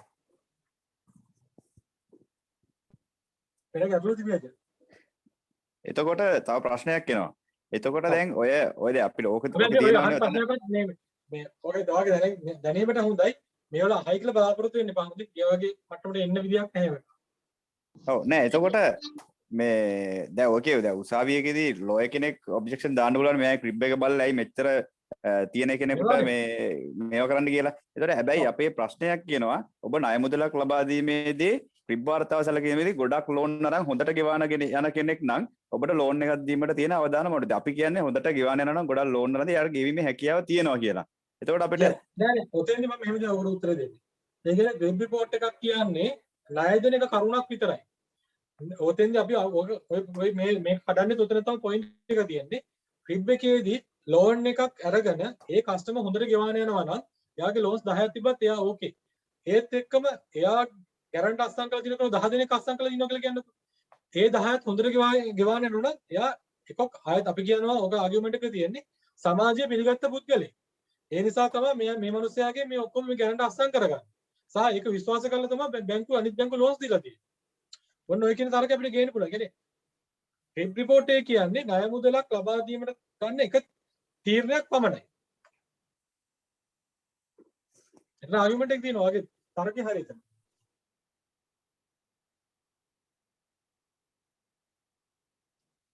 වෙන ගැටලු තියෙනවද මේ වෙන ගැටලු නැත්නම් මම අර එක ප්‍රශ්නයක් මට තියෙන ඒක තමයි අනිවාර්යෙන් මේ LTV කියන්නේ මොකද්ද? loan to value ratio. ඔව්. මම ඒ කලින් කතා කරා සේවා ආවන අනුපාතය කියන එක. ලෝන් එකක ණය මුදල සහ අපිට මෝගේජ් කරන දේපල එහෙම නැත්නම් ඒ වත්කමේ වටිනාකම අතර සම්බන්ධතාවය තමයි LTV ගැන කතා කරන්නේ. loan to value ratio කියන එක අපි කියන percentage එක ගැන කතා කරන්නේ. ණය මුදල තියෙනවා ඒක ප්‍රතිශතයක් විතර ගත්තොත් එහෙම වත්කමේ වටිනාකමෙන් කොච්චර ප්‍රමාණයක්ද අපි ලෝන් එක විතර දෙන්නේ. ඒක තමයි සරලව කිව්වොත් LTV කියලා කියන්නේ. ණය සේවා ආවරණ අනුපාතය. ඔතන සාමාන්‍ය ඕකේ කියන්නේ ඕක ලියන්න තේරෙන්නේ නැත්නම් ඕකේ සාමාන්‍ය සූත්‍රය දැම්මත් ලකුණක් දෙකක් දෙන්න ඕනේ. ඒ කියන්නේ ලකුණු 4ක 5ක හෙටි සරහන් යන්න පුළුවන් මේ ප්‍රශ්නේ අහන්න ඕනේ. ණය සේවා ආවරණ අනුපාතය කියන එක. ඔයාලට වැදගත්ම දේ තියෙන්නේ ප්‍රශ්න පහට අච් කරනවා කියන එක. ඒ කියන්නේ ප්‍රශ්න පහටම උත්තර ලියන්න ඕනේ කියන එක. අනිවාර්යයෙන් වැදගත්ම කැලල තියෙනවා ඔයාලට. ඒ කියන්නේ ක්‍රෙඩිට් ඔෆිසර් කෙනෙක් නම් කිසිම වෙලාවක ක්‍රෙඩිට් ප්‍රශ්නයක් ඉස්සරවම ගන්න එපා. ඒ කියන්නේ දන්නේ කෙනෙක් දන්න ප්‍රශ්න ඉස්සරවම ගන්න එපා. එයා දන්න තියෙන ඔක්කොම ලියන්න ගිහින් එයාගේ ටයිම් එක හදා ගන්න බැරි වෙනවා. මැනේජ් කරන්න නැති වෙනවා. ඒ නිසා අනිවාර්යයෙන්ම දන්නේ නැති ප්‍රශ්න වලින් ගෙනලා අන්තිමේට දන්න ප්‍රශ්න උත්තර ලියන්න. එහෙම නැත්නම් අනිවාර්යයෙන්ම ටයිම් මේ ගැප් එකට අනිවාර්යෙන් අවු වෙනවා.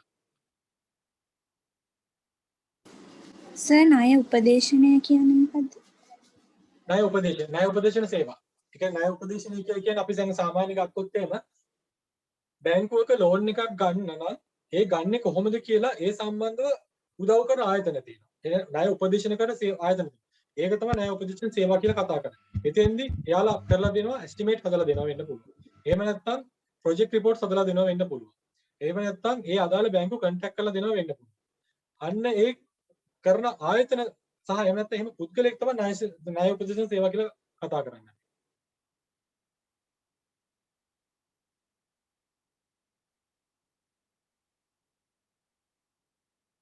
මම හිතනවා ඔයාලට යම් කිසි දැනුමක් එන්නේ නැති කියන එක.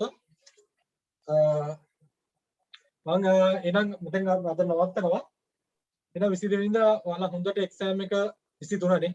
22 නේ 23 තියෙන එක්සෑම් එක. ඉතින් එන හොඳට ලියන්න කියලා මෙතෙන් නවත්තනවා. Thank you.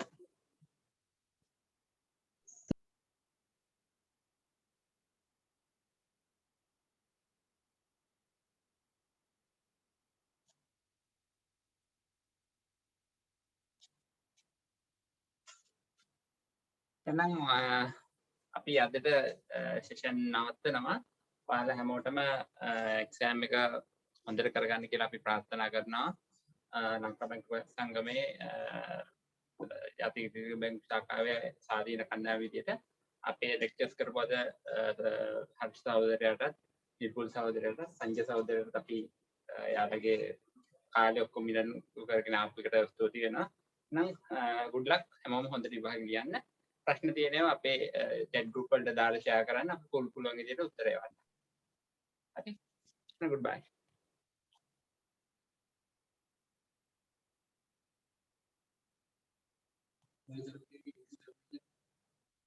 Concept